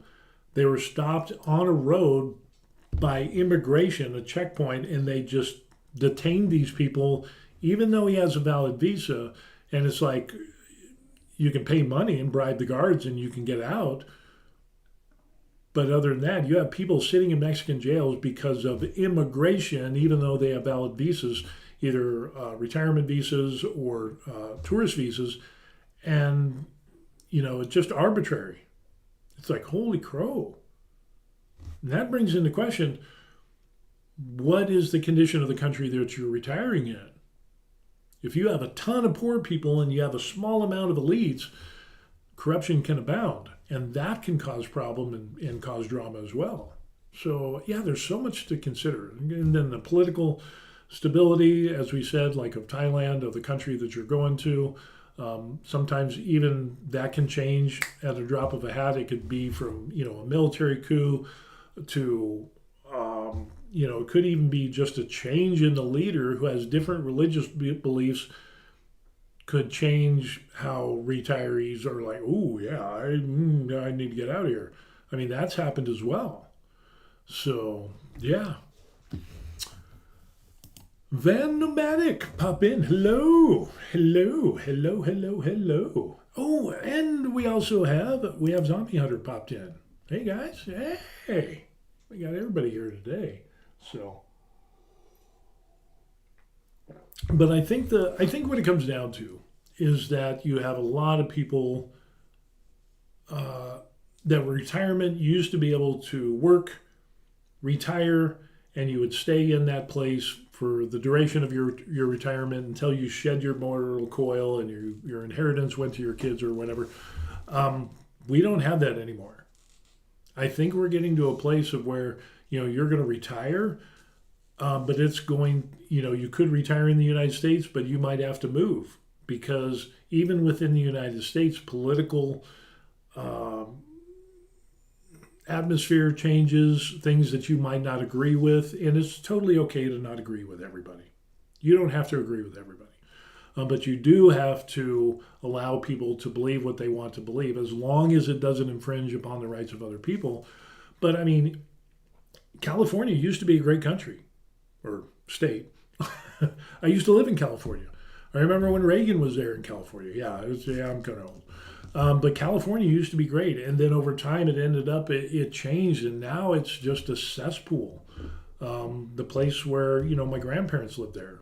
I still have family in California. And it's just like they've had to move. I've had family members that had to move from different places in California because of the homelessness, because of the crime, because of the drug use and California's like, here, have all the free drugs you want, and here, have all the free needles, but you can only have a paper straw, and we're combating. Newsom's new thing is, we're combating homelessness. And he said billions of dollars, hadn't done jack for homelessness. It's just gotten worse. So where's all the money going? And the crime rate has gone, boom. It was insane. Zombie Hunter says, California used to be a great country. Yeah, it used to be a great country. It used to be a great state. Europe is a great country too. LOL. Yeah, but that's what I'm saying is that things can change in such a short amount of time that I think that's going to be the new norm. Is that you retire, it's not going to be in one place for the rest of your life. You need to have a plan B, or you're just going to come to a place where it's going to end up you're just not going to agree, and it's too much frustration or drama or too many hurdles to jump over that you're going to have to go from one place to another. And, I'm not saying that the people of the country are bad. People in the Philippines are awesome. People of Thailand are great, the land of smiles. But, the political side of the house, or, the number of hoops that you have to jump in as you get older, you don't want to jump through those hoops anymore. You don't want that frustration. Ferris says, the problem is infringe on other people. Laugh out loud. If you're a part of a minority, then tolerating what's happening right now is really difficult while they are criminalizing you. Yeah, that's true. And it's, wow, it just becomes, somebody claims that they're offended, and then suddenly you have to bend over backwards and not be able to peacefully exist because they're making all these demands, and then they're acting out to be like the victim and so on and so forth. Again, remember that interpersonal relationship and the socialization of, you have a domineering adult, you have the spoiled child. They're kind of operating within those two, and they're stuck in those, and they're not progressing towards the mature and civil adult that knows how to set boundaries. And there's things that offend me, but you know what? Done. It is what it is.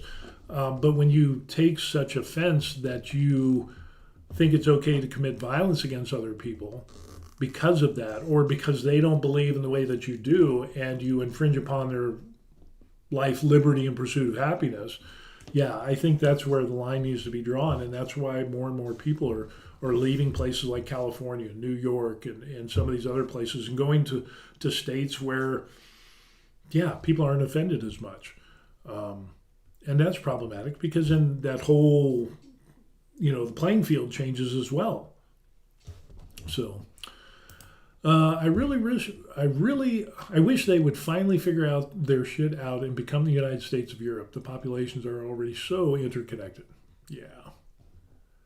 But then again, they're so interconnected, but then also, where do you stand on the culture? Some cultures are going to be lost because of so many people, and because of this multiculturalism. There is a danger of that as well, and that's been proven as well. So again, problems that we can never fix. But on our end, as individuals and mature civil adults, that just want to retire, want to relax, we want our peace and tranquility, we need to be able to find places to do that.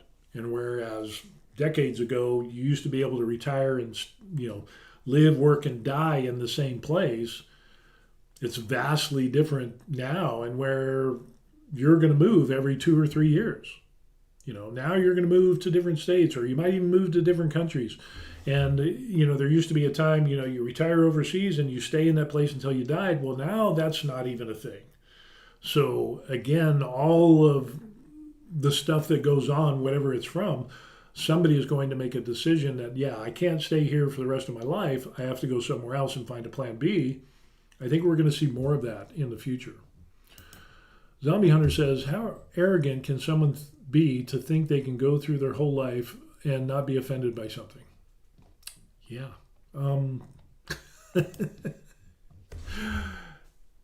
You can choose to be offended. It's simple. you can choose to be offended, and you can choose to react to that offense in a couple of different ways.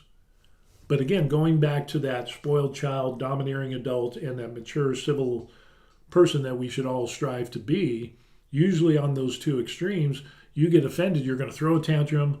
If you're offended and you're that domineering adult and you're oh, I'm in charge of, and you're going to lay down the law and whatever, that's not conducive to good relationships, whether it's on a micro level or on a macro level, on a societal level. So, I know this for a fact. In my own personal experience, being in the military, working in corrections and law enforcement has been kind of a thing. And when you work in prisons, oh, I'm just saying, you're going to get some people, some inmates are going to say things to you that will offend you. They will talk about your wife, your mother, your brother, your dog, your cat, you, your sexuality, your this, your intelligence, your whatever it is. They will try to get a rise out of you like nobody's business. But it is amazing on how people can react to that. You can be offended. I was like offended almost every single day I was working in prisons. And I was even offended as I was doing prison ministry after I quit working in prisons. It didn't happen as much, but it still happened. But how you respond to that is very telling. So if you respond with, oh, the world is falling, you owe me this and that, and blah, blah, yell and scream and cry and make TikToks and make sure the camera angle's set up, do all that. You can do that, and it can totally ruin your day. Or you can just say, I've had inmates tell me that what they would do to my wife, my daughter, my children, my parents, grandparents, whatever, and that they would do with baseball bats and all kinds of horrible things and what they would do. And it's just like, I've seen guards respond to that and lose their shit and beat up inmates because of that stuff. Sad but true. But then during my time in the military, I learned professionalism, and then I know because that's not true, even though it is offensive, I know that it's not true, so I don't have to respond in anger or emotionally respond to that without checks and balances. I had one inmate who, man, for years, he would just bulldog me. He would insult me. He'd try to push my buttons. And finally, and I was just, hey, man, sorry to disappoint you. It is what it is. And because I didn't let it get to me. So many guards weren't able to do that. And after a number of years, I was always nice and professional to him, even though he would say some of the most vile and messed up things. And some guards would write up inmates who would say that stuff to him. I just didn't want to do the paperwork. The dude finally says, hey, Wilson, can I talk to you for a little bit? And it's like, of course I'm hesitant. It's like, yeah, what's up? So we go off to the side. It's like, what's up? And he says, man, oh, how come you never lose it? And it's like, lose what? He goes, man, I'm dogging you all the time. He says, I never see you lose your cool. I said, because it's not true. And I don't respond the way that you want me to respond. I'm not going to lose it because I'm offended. I know it's not true, so I'm not going to respond to that offense because I know it's not true. I said, I respect you as a man, and I don't hold that against you. Some of the things that you say, they are offensive and I don't agree with, but you're still a man and I am too, and that's how I roll. And he was just like, and that was the turning point. And it took a number of years. I think it was like 4 or 5 years for this guy. And he's like, huh. And then the remaining years, each year, it would get better and better until finally when I ended up and I was like, hey, I'm quitting the Department of Corrections. I'm going to leave. And he was one of the people that I went around to the different inmates that I had normal interactions or frequent interactions with. And he was the one, he says, you know what? I really appreciate you. He says, I realize that how you carry yourself is how adults are supposed to carry themselves. And he goes, I'm glad that you're actually a role model for me. And boom, was he telling the truth or not? I don't know. But over the years of seeing his mannerisms, his his behavior and seeing him and how he changed, even how I saw him change and how he related with other inmates, he actually kind of took that to heart. I mean, he was going to be in prison for 15 or 16 years or whatever, but at least he's learning that, that he started to learn that. But some people can't. And so that's where the problem comes in. Let's see. Zombie Hunter says that's what Gen Z does. They play the victim well. And if you're raised in that dynamic or that dysfunction to be the victim because somebody in your family unit or how you grew up, somebody was always the victim that was in charge over you, you're actually the role model of showing them how to be, and you latch onto that as a way to live and a defense mechanism. You play the victim, and that's all you ever know. That's all you're ever going to do. That's what gets me with the TikToks is they set up the camera, they pretend to cry and get sympathy and so on and so forth. Yeah, I mean, they got to get the lighting right. They got to, you'd imagine it's not on the first take, because they got to do a couple practice takes and then they review it on their phone. Oh, no, I need to move the light over here and the camera here. I need to go over my scripts. Some of them have scripts. Zombie says, I think Gen X has more thick skin. And I think they do. Or maybe it's they were raised in a way that they knew not to engage in that stuff. And so how they dealt with offense is different than what the younger generations today and how they deal with it. They're offended and automatically, boom, the world is the sky is falling. And it's like, well, you realize you don't have to feel that way. You can dictate how you respond. And if you're offended, how you react to that offense. You are in control. But they don't know that. A lot of them don't know that.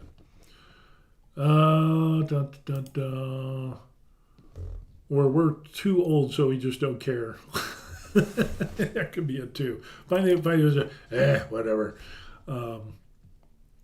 Ferrithus pops up and says, well, I guess Gen X did a great job raising Gen Z then. That does beg the question, how Gen X did raise, and were there dysfunctional relationships within the older folks? And yes, there was. So again, you can't say that the older generation is perfect in how they socialize and do everything. There's a lot of dysfunction as that as well. But I can definitely say there was dysfunction back then, but there's even more now. And so how your kids are raised, and the more dysfunction you have, the more problems you're going to have. And it doesn't matter the generation, because there's older people in the, there's people in the older generation that were, would lose their collective shit just like the younger people do today. So it just wasn't as much as what we see today. And so in my opinion, I think it has to do with how you're raised. And again, there was a lot of dysfunction. There was a lot of dysfunction in my family. Hell, there was a lot of dysfunction. Good Lord. I wish my life was tranquil and peaceful and no drama growing up. But Lord, it was the exact opposite. So again, the causality of that, I think it's a learned behavior. But I also think, in my experience, you can get to a place where you're raised in such dysfunction that you look and see, drunken alcoholic father, beaten up wife, and so on and so forth, beat me with belt, lamp cord, and the whole 9 yards for no reason because, he just tore one on, 4 or 5 nights out of the week. And, I thought that was normal growing up. That was how you grew up with, that was normal. But inside, even as a little kid, I was like, if I ever get married, if I ever have kids, I'm never going to do this. He's the example of what not to do. But the problem is there's a lot of people that will grow up in that same dysfunction that they don't know to say that's wrong. And so they just replicate what they saw, and now that's what they do. And we have that with older generations. We have that with newer generations as well. But I think it's more fragmented with the younger generations even today because we've lost role models. We've lost the support systems that we used to have in the older generations or times past. So,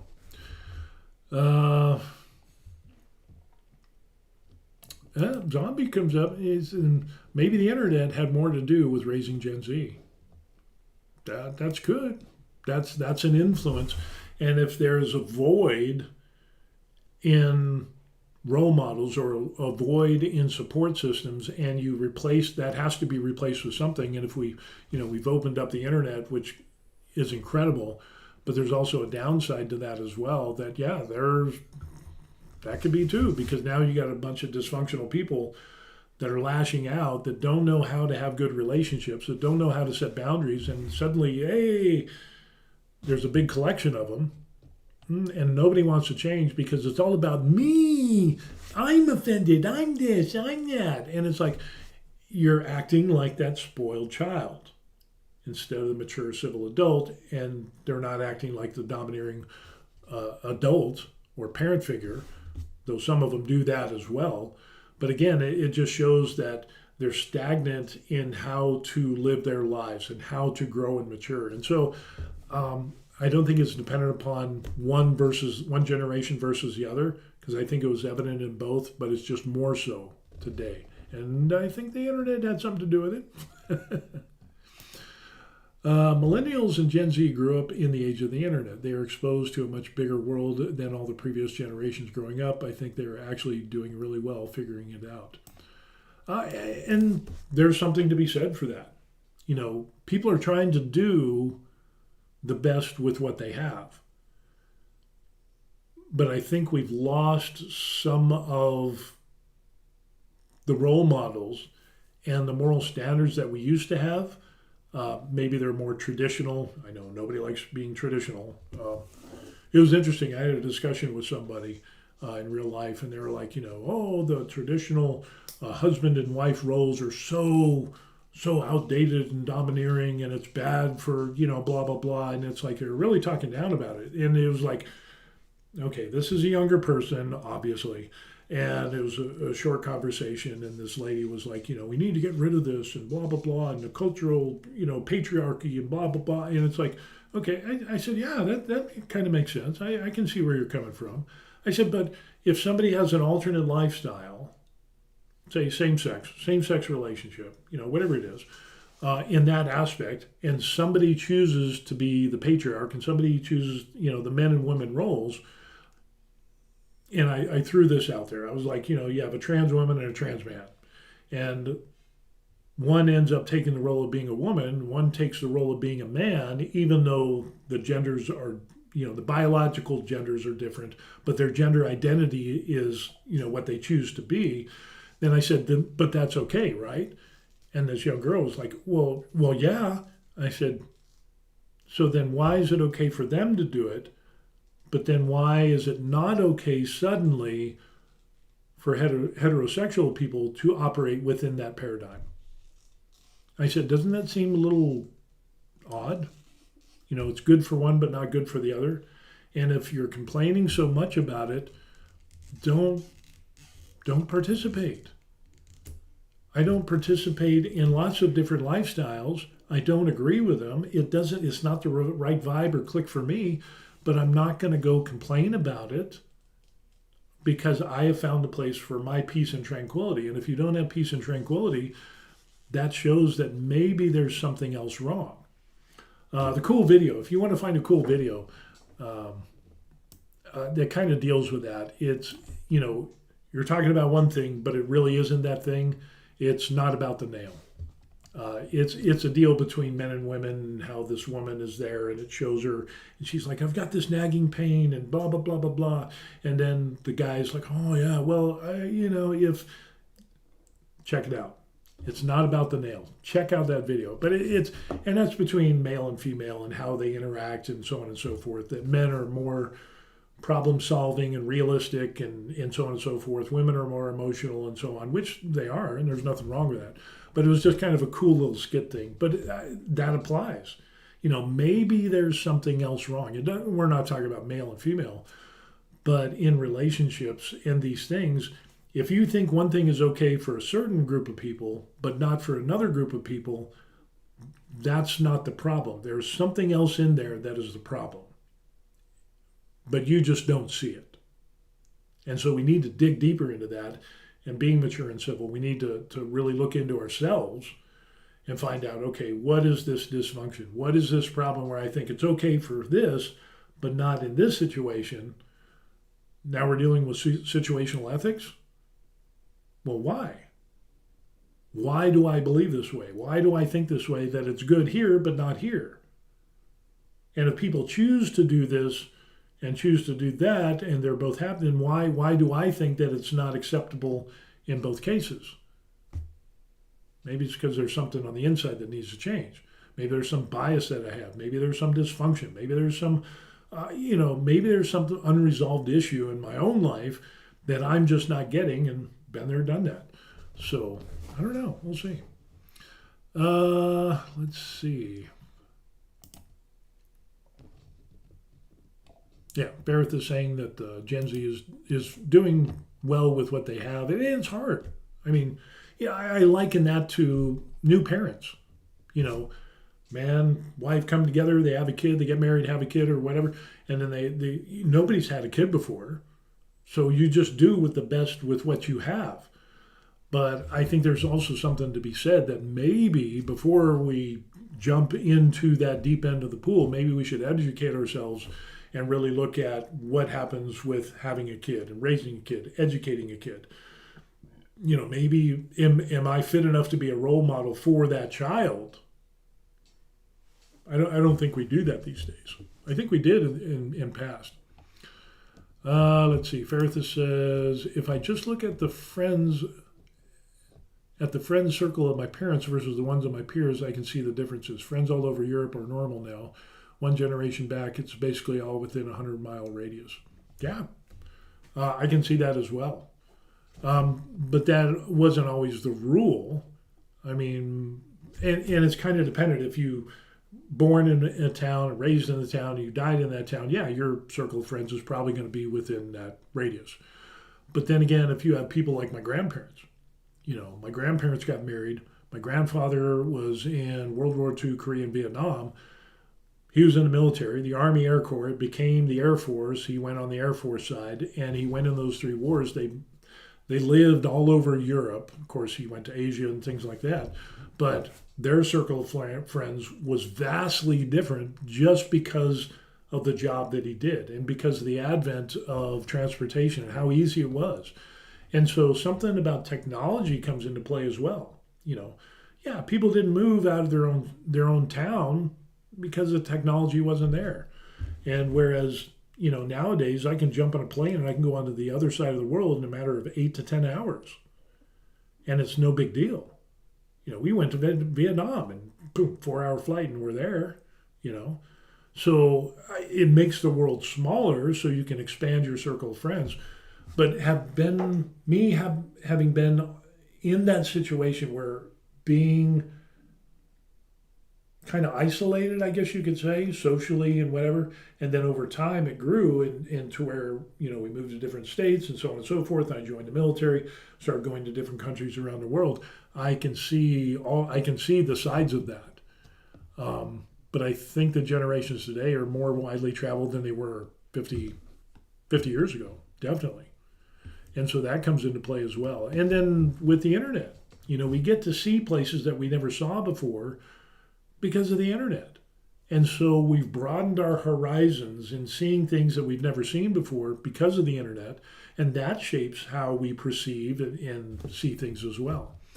But it comes down to the base things, I think, of how we carry ourselves as mature and responsible people. We've kind of lost something along the way. So I can't say that the internet has been the downfall of that. It plays some part of it, but it's not the reason for it. Information is the same. It's just how wide that information is disseminated over time I think comes into play. But there's always dysfunctions and there's always problems. But I think how we deal with those things and how we educate ourselves, I think really that's where it comes down to. We really need to educate ourselves. And I think if we spend so much time whining and screaming and crying and being the victim or being the the dominant, over domineering adult parent figure, that you'll do this because I say so type of thing. When really what we should be doing is spending more time educating ourselves on how to relate to other people, but more importantly, how we relate to ourselves and how we operate and how we process information, how we take things like offense or praise or this or that, and how we perceive and internalize those things. Some things don't need to be internalized, but we've lost that. We've lost that education. We've lost those role models in that. And so when there is that void, usually chaos ensues. I've seen it in my life, seen it in the lives of others. I've seen it in the lives of inmates, of doing prison ministry and so on and so forth. You really need to get to a place of figuring out how things work within ourselves. And if we can make ourselves better and we can set boundaries and maintain that peace and tranquility, if I do it and you do it and they do it, whether it's older or younger people, we can live in harmony with each other. But I think we've lost that along the way. Nobody said it's bad for a spouse to want to be in the classic roles. It's more about the wife and husband being forced into that role. Everyone should be able to pick their own role without judgment. Yeah, and that's what I told that young lady was, like you can pick that for this type of relationship, alternative relationship, which is fine if that's what you want to do, and good on you. But if you vilify people that have chosen those roles, and again, that's the definition of forced. How do you mean forced? Everybody can, and I think that's where the education comes into play. If we educate ourselves and then we can make an educated decision, an informed decision on how we want to proceed in life, then again, we're not going to be offended as much because we're mature and adult and civil and we know how things work, or work better. We know how to respond. So I really think it comes down to education and role models. And with the lack of role models and a lack of education, we get educated on everything, but how to relate to ourselves, how to have good interpersonal relationships, whether you're young or old. And I think that's sorely needed. And the fact that we have people going around committing violence against other people just because they disagree, or because of the color of their skin, or because of their religious beliefs, or so on and so forth. We need to stop that and say, hey, you have the right to do these things, but I'm not going to go to the point where I'm so offended it gets me so mad that I'm going to strike out in violence against another person. That's just straight up wrong. You wouldn't want it for you. I don't want it for me, and I don't want it for you. But as soon as somebody ends up taking the idea or the belief that I should be physically hurt or violated or killed or whatever it is because of something I believe that I don't push out on anybody else, just leave me alone and let me be, that's where the problem comes in. And that shows to me that there's a lack of knowing how to have relationships, of knowing how to respond to outside stimulus. And there's stuff that you can just brush off and say, hey, if that's what you want to do, it's good on you. But unfortunately, we've lost that over time. And you can't pick on just one thing to say, well, this is why. It's a culmination of a lot of different problems. But I think as much as I can narrow it down, it comes down to we don't know how to be good human beings from the get-go. So we need training, we need education on that. And if we haven't gotten that as we've been raised as children and we go out into the world, then the onus is on us to educate ourselves to do that and to strive towards that goal. But a lot of people, again, they don't want to do that. So you're left with the tantrum, toddler, fit-throwing, offended person, or the domineering parent, adult, that you just need to do what I say because, and instead of, being mature and civil. I know I'm beating a dead horse. Zombie Hunter says, even if you get offended, the world's not going to end, but some people think that They think that, yeah, it, and it's really not. The Earth is going to be here long after everyone is gone. That's pretty much guaranteed. So I think that it comes down to we need to learn how to deal with ourselves and how things work, and we need to strive after having healthy relationships. And honestly, seriously, everybody that's watching this and the people that I've interacted with in the past and over videos, most of you are here. There's a ton more that I've interacted with in the past over the years, but there's been widely different belief systems, vastly different, from education, religion, whatever it is, all spectrums from left, right, in between, good, evil, pagan, Satanist, Christian, whatever, all of that. But all of the people that we've had interactions with, we've all understood, thankfully, at least the people I've come into, is that we all can agree that, yeah, you might live your life a little bit different, but I'm not going to vilify you for the way that you live your life if it's not affecting my life. So we're all good. It's kind of like, do you like peanut butter and jelly, or do you like, bologna sandwiches, or do you like eggs, or it doesn't really matter. If you enjoy it, enjoy it. And you can share with people of what has helped you in your life.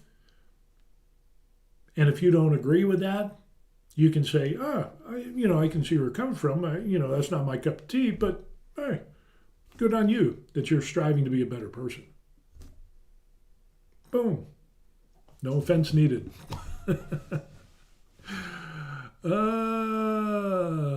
Let's see what else we got here. Zombie Hunter says, exactly, in 100 years, no one's going to care or remember. Yeah, that's basically it. Hell, my family probably won't even remember me after 100 years. Ferrith says, weren't we all supposed to be raptured last week? For those of you who don't know, the rapture is something that is said to be in the Bible, that all the Christians are going to be taken up into heaven, and then there's going to be hell on earth and whatever, which actually wasn't a thing until much later on in Christianity, and that's a whole nother story. But there's been so many things where the rapture, the end of the world, the Messiah is going to return, blah, blah, blah, Armageddon, has been littered with, thousands and thousands of prophecies and things. Oh, this is going to happen, and according to biblical type religious people. And so far, they've all been wrong. So I'm just throwing that out there. So instead of focusing on the end of the world and waiting for the rapture, the Messiah to return to beat up everybody else that's not on our side, maybe we should just, feed the hungry, take care of the people that need it, visit those people in prison, help them become better people, whether they get out or not. Just kind of be the good person. Yeah, I think that would help a lot more. So, I've missed so many raptures, it's not even funny. M. Lovemo says, we have no education and proper behavior towards others because proper has been thrown out the window. Yeah, I kind of agree. It's been replaced. You have to have a belief. Oh, wait a second. We'll get you back up there. We have to have belief in how things ought to be and try to live by that value system. And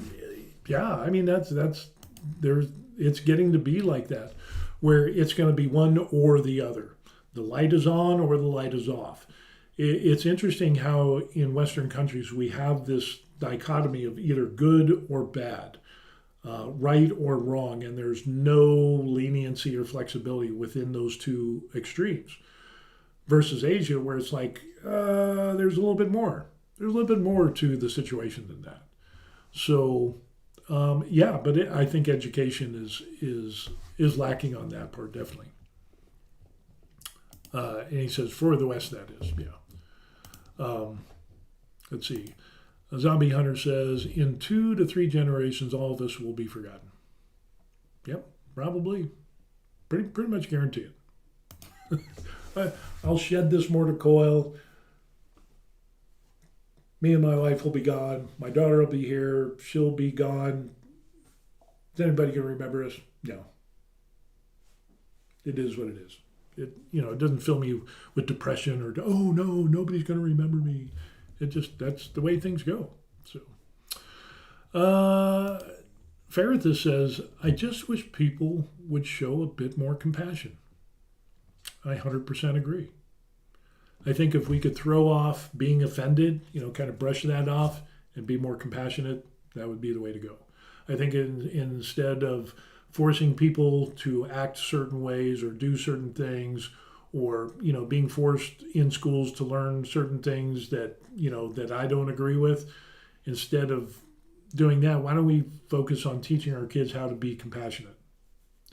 And that's very problematic. But here in Asia, like Japan and Korea and things like that, they teach the kids how to be polite, how to be nice, how to have, to take care of elders, how to take care of people that are younger than you, I'm amazed at the cartoons that are here in Korea for the little kids, because it is vastly different than what we see in the West. It is more about being a responsible adult. In Japan, for example, it's like the first few years, it's like you learn how to be good, how to say please and thank you and so on, and be respectful and so on and so forth. They learn how to develop the person first, and then they get into educating, with the facts and the figures, the numbers, the math, and reading and all of that stuff. So yeah, it's very different. And there's not much teaching about compassion. There's not much teaching about, helping out those that are less fortunate. There's no teaching on the compassion of, trying to be friends with somebody. We all remember, I remember in school anyway, when I was young, that the people that had handicaps were constantly bullied, But I was taught at an age that, hey, you never know when you could be handicapped. And it's nothing that you did or nothing that they did. It's just the hand that they're dealt. And if you were suddenly in the same situation, how would you want to be treated? Again, that golden rule, treat others as the way you want to be treated. But the problem is, while that is true, we have so many people that have grown up in severe dysfunctions that they will punish themselves, and they want other people, so that golden rule suddenly doesn't apply, because the standard isn't that they want what is best for themselves, because if they have an identity that destroys and is self-destructive, and that is how they relate and can carry on, you don't want other people to do that, so there's going to be a conflict. You see what I'm saying? There's going to be a conflict. So, yeah, it's just really, really weird. Ferrithus says, if someone gets offended by what you say, there's always a compassionate way to try to see it from their perspective and help them understand, even if they are overacting in your opinion. Yeah. I mean, there's something to be said for, again, that social interaction and communication, and trying to find out, or try to get to a point of saying, so let me understand what you're saying is this, boom, boom, boom, boom, boom, is trying to understand. So, because many times what I've seen in my life, and especially today, people, when they talk and they argue and they're offended about something that isn't really that thing itself. There's something deeper inside. So, and usually you can see the cracks and the so on and so forth. But again, yeah, going back and trying to understand why people feel the way they do and the way they perceive things and why they might be hurting, and hurt people react and hurt other people, that can be very telling. And so there needs to be compassion in that. But then there's also a place where it comes to the point of where, people don't want help and they don't want compassion. So that's when you need to set boundaries. So, but yeah, I totally agree with that.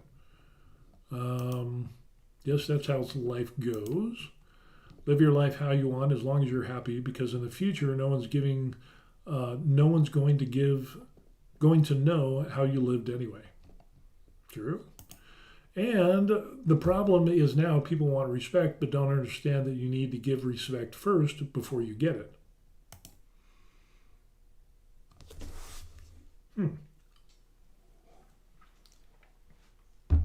I would say on the surface that's true, but then it's a conditional, it's situational ethics. I am only going to give you respect if you give me respect.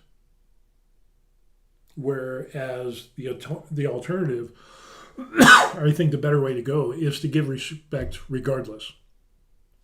At least that's in my opinion. And where do I get this from? It's from being in the military and more so in the prison system. I worked for over 11 years. And in the prison, everything is dysfunctional. By the time you get to prison, you're really dysfunctional. But there is this thing that I'm not going to respect you unless you show me respect. Well, I do respect you. What you don't like is that you have to be accountable to the rules and you view that as disrespect. So then you're not going to respect me. So really it's not about a respect, it's about you don't like the accountability. And I think we're seeing a lot of that. But back in the day of going about that, you give respect, that you need to give respect before you get it.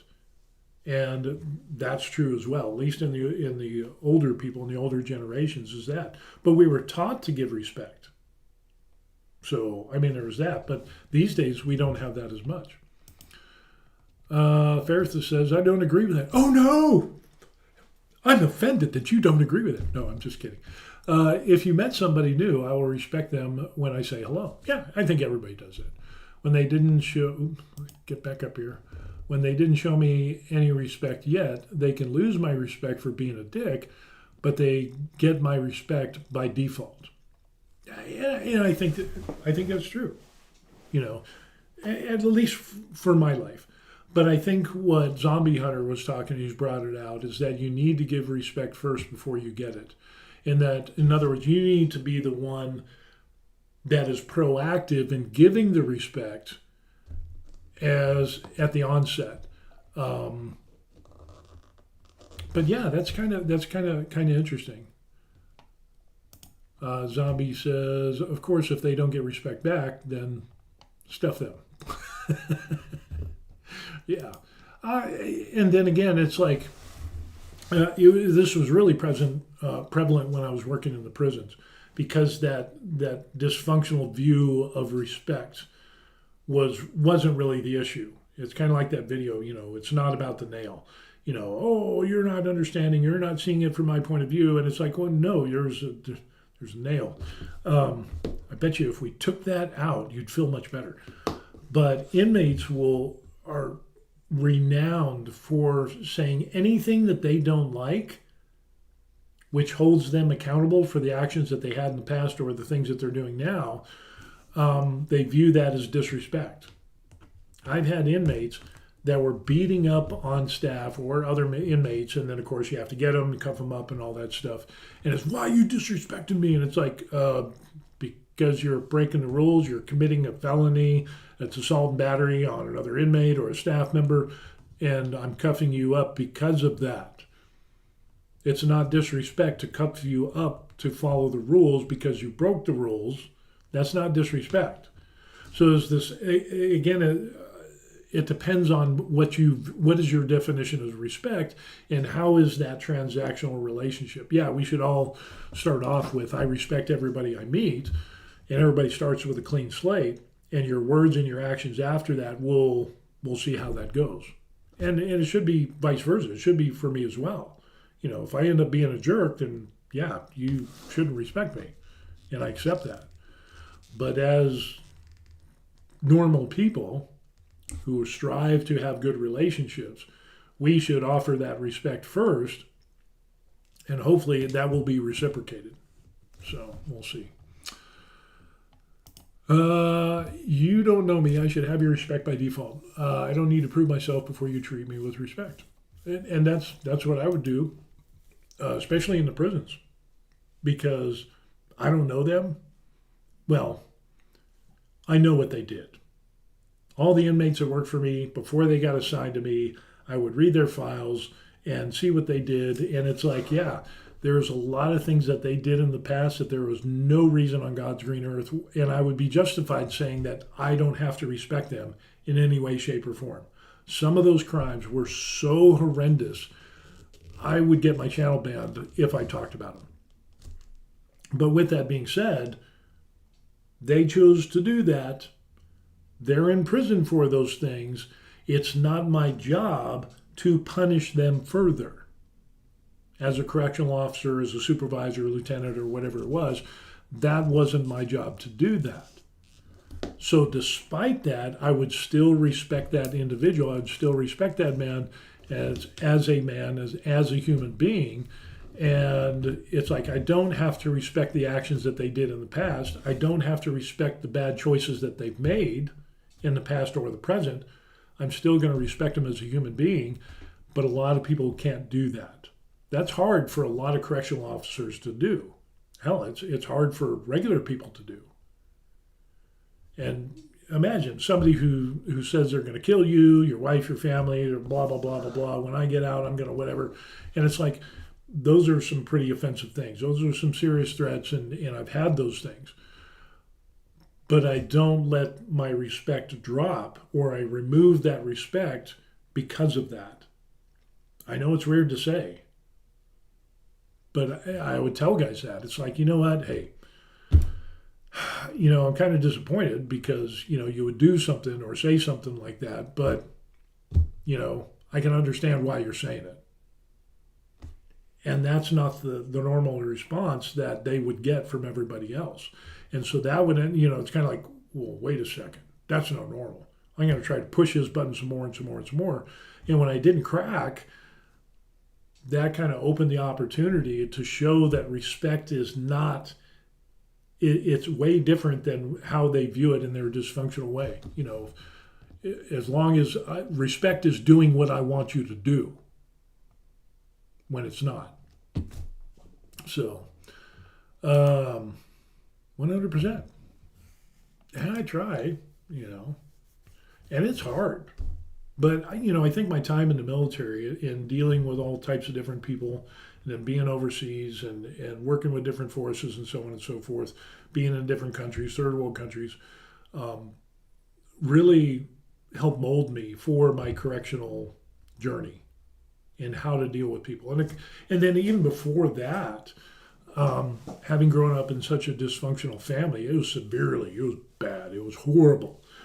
But I made it my goal saying, hey, well, if I'm ever going to be a parent, if I'm ever going to be a husband, if I'm ever going to, have a girlfriend, I'm not going to act this way or that way in the bad ways that I experienced. So I used that as a learning lesson.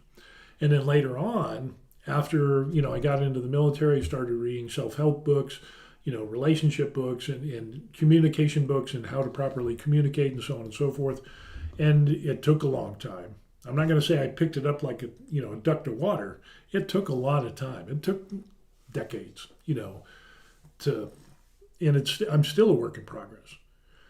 But I realize that is a goal that I should have, and that is something that is important. That is a priority for me in my life, because with what dysfunction I experience and then all the other problems, the PTSD, depression, anxiety, and all the other crap I got to deal with, I really needed as much help. I've seen therapists, the whole 9 yards. So it's a goal to realize and say, hey, I need help, and I need a lot of help. So I'm going to do everything that I can, short from going to, tarot card readers and whatever, reading my horoscope and guiding my life by the clipping of the horoscope readings for the day. Something a little bit more tangible, just saying. But yeah, it's, if you think that you are above correction, that's already a recipe for disaster. So, Zombie says, the thing is, there's a lot of bad people in the world, and that's not going to change no matter what others do. Yeah, prisons, there are a bunch of people in prison that are proof positive of that. There's people that I know that have died in prison, spent their entire lives in prison, and yeah, they didn't want to change no matter what. That's the choices that they made.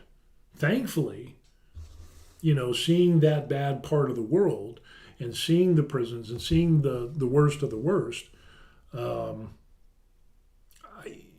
are people that I think are evil, that have made so many bad choices that their moral compass is they ripped it out and threw it away, and that they were operating in such severe dysfunction, it's not even funny. But they chose to do it. It's not because there was a chemical imbalance. It's not because, oh, they had a poor upbringing. They made choices to do that over and over and over, and they became desensitized to being a good person or how they interact. Just being around a good person would just throw them into a fit because, yeah, I've seen those people. And it's just, some are truly horrible. But thankfully, we got a lot of people in prison in the United States. There's a lot of people in prison around the world. But thankfully, more people are out of prison than in prison, which shows that at least there's some moral compass or level of morality that, there's more people out than in. And so that's kind of a good thing. But yeah, it is what it is. Some people will never change. There's a guy that I knew in prison, inmate. He was a gangbanger. He was a drug dealer. He would deal drugs. Like kilos of stuff. He got caught. He was doing, I think it was initially like 8 years. He did 8 years. I knew him for like 3 or 4 years before he got out. He had to come to Jesus meeting, found religion, found God. It actually changed his life. It was one of the few people that it was actually like, you know what? I think this is going to stick. I was amazed because I saw the before and after.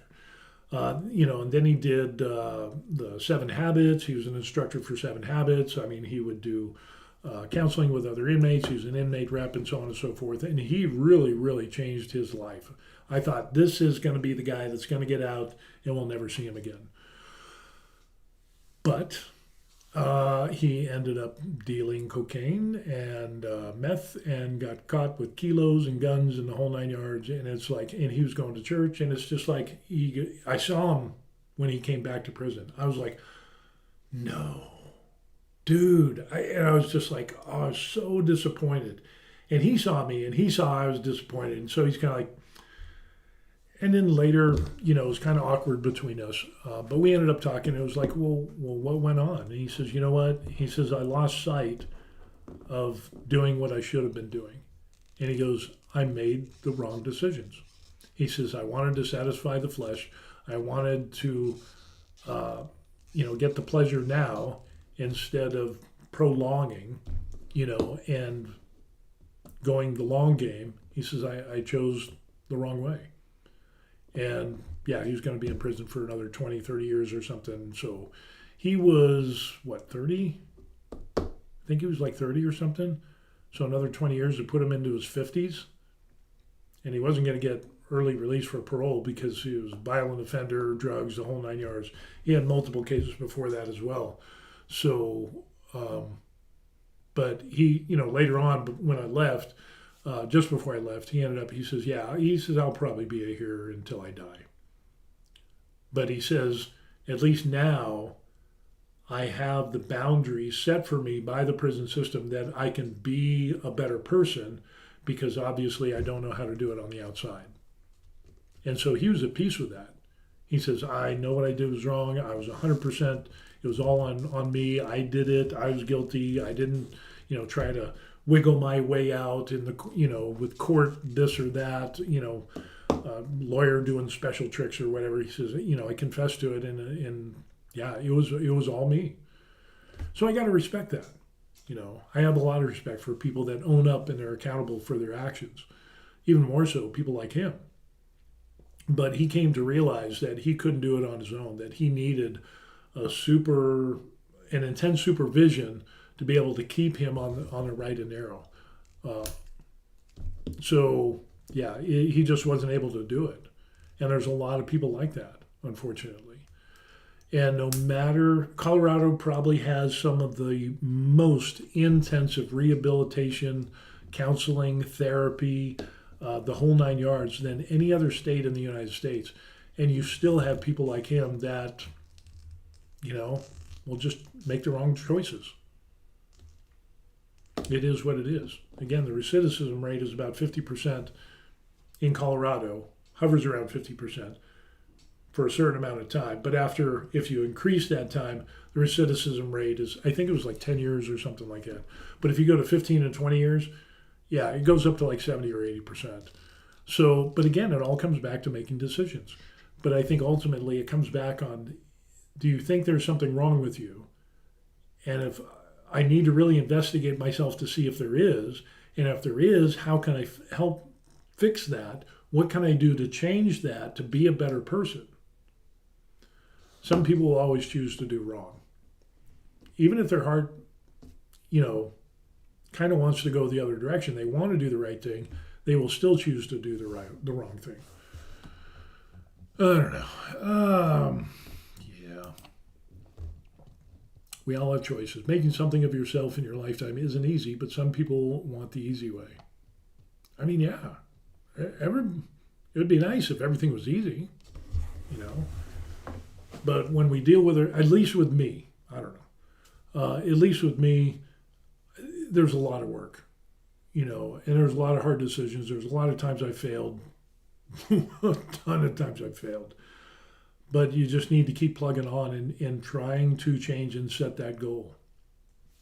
Kind of like going to the gym. If you want to lose 100 pounds or whatever it is, or you want to gain muscle, the one thing it comes down to is consistency. Consistency in the routine, consistency in keeping yourself dedicated to the program, consistency in your eating habits, and so on and so forth. And, progressive overload, working failure, all that when it comes to the gym. But when we come to working on ourselves, we're deficient in that. And a lot of people were deficient in that, Gen Zs and Gen X, and the following generations, because it's hard. So yeah, everybody wants it easy. And when it's hard, we're less likely to want to do the hard things. That's why we like our pills, we like our potions, we like our Ozempic.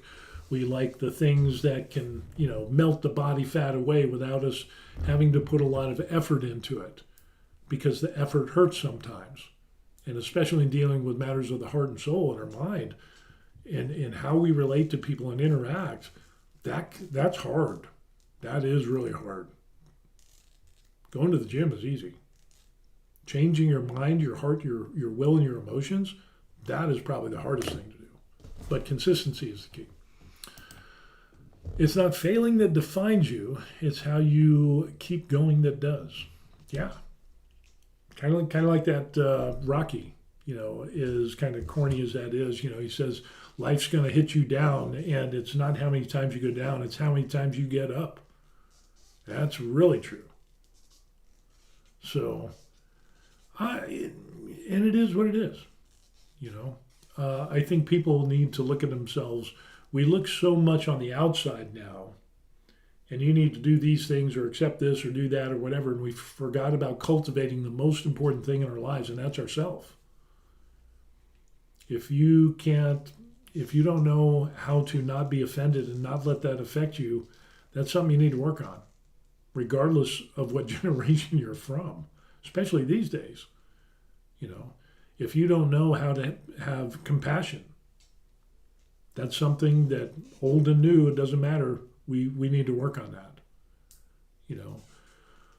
and with that comes charity and helping out and doing what we can. So, Bertha says, laugh out loud. Everyone wants the easy way. I do as well. Problem is, a lot of people can't tell what way the easy way is. We're getting deep into the philosophical pool. Have we fixed all the world's problems yet? We're close. I know we're close. But,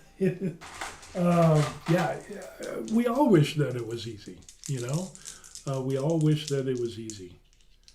But the thing is that over time, you can see those little victories in your life, and it becomes a little bit easier because you can look back on your track record and say, I used to be this, but I've improved in these areas, and so it's a little bit easier than it was when I first started. So seeing that history and how far you've progressed is very important. I found that's true in working out, going to the gym, and whether you're losing weight, gaining muscle, whatever, to keep a journal, to keep a track record, take pictures, measurements, the whole 9 yards. but also with your mental facilities and your soul and your well-being and how you feel. Put those things down as well, and you'll notice that they'll be progressively better over time. And so when you have those journals and you have that history and that background that you can refer to, when you hit those times where it's like, man, this sucks, it's so hard, go back and revisit and look at where you used to be. That was even harder. And then you can see the series of victories because you set that goal and you're consistent. Yeah, you might fall and go back, but that will give you some motivation to carry on. At least for me, it has. And sometimes you just totally fall off the wagon. But again, it's like you said, how many times you get up.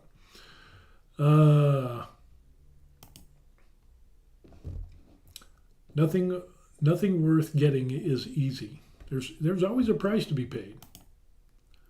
Of course, if I start saving for retirement when I turn 18, it's easy. 10% of my paycheck done. If I start that late, that's harder.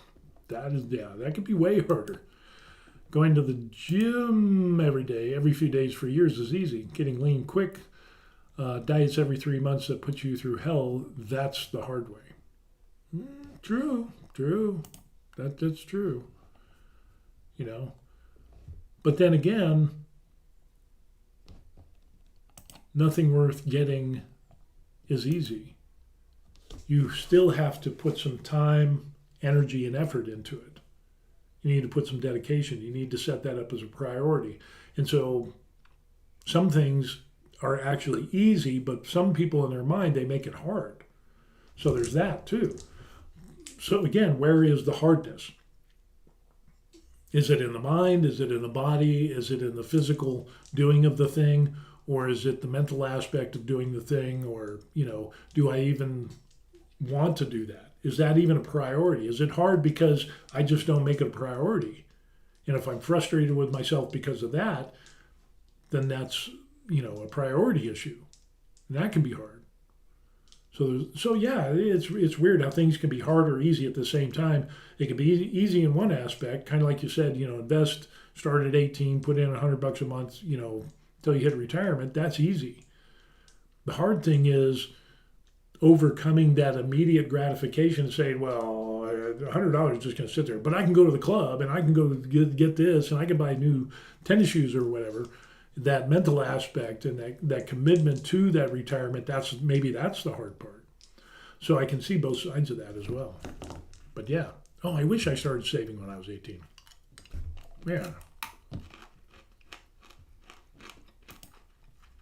Everything's in the mind.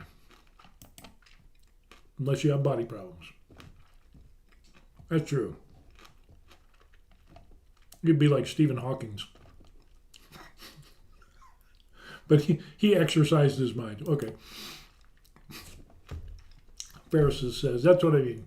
Everything has an easy way, but most people don't see what the easy way is and choose the hard way. Nobody wants to go the hard way. Well, that's true. But if the goals are going to be hard though, and they'll vary between person and person. What's easy for one might be hard for another. But I don't know. We're getting so philosophical on this. Not really easy, or everyone would be doing it. So again, physically it can be easy. Physically it could be hard. Mentally it could be hard. Mentally it could be easy, or a combination of so many different variables. I don't know. It's just, yeah. We're working on fixing the world. We're almost there. I can feel it. We're on the precipice. But, Steve, lucky no one's offended here over the Stephen Hawking thing. I'm so glad you said that. Yeah, that would be a little rough. But, Big Bang Theory, they ended up kind of joking on him as well, and he took it in good stride. So yeah, I'm going to go with that.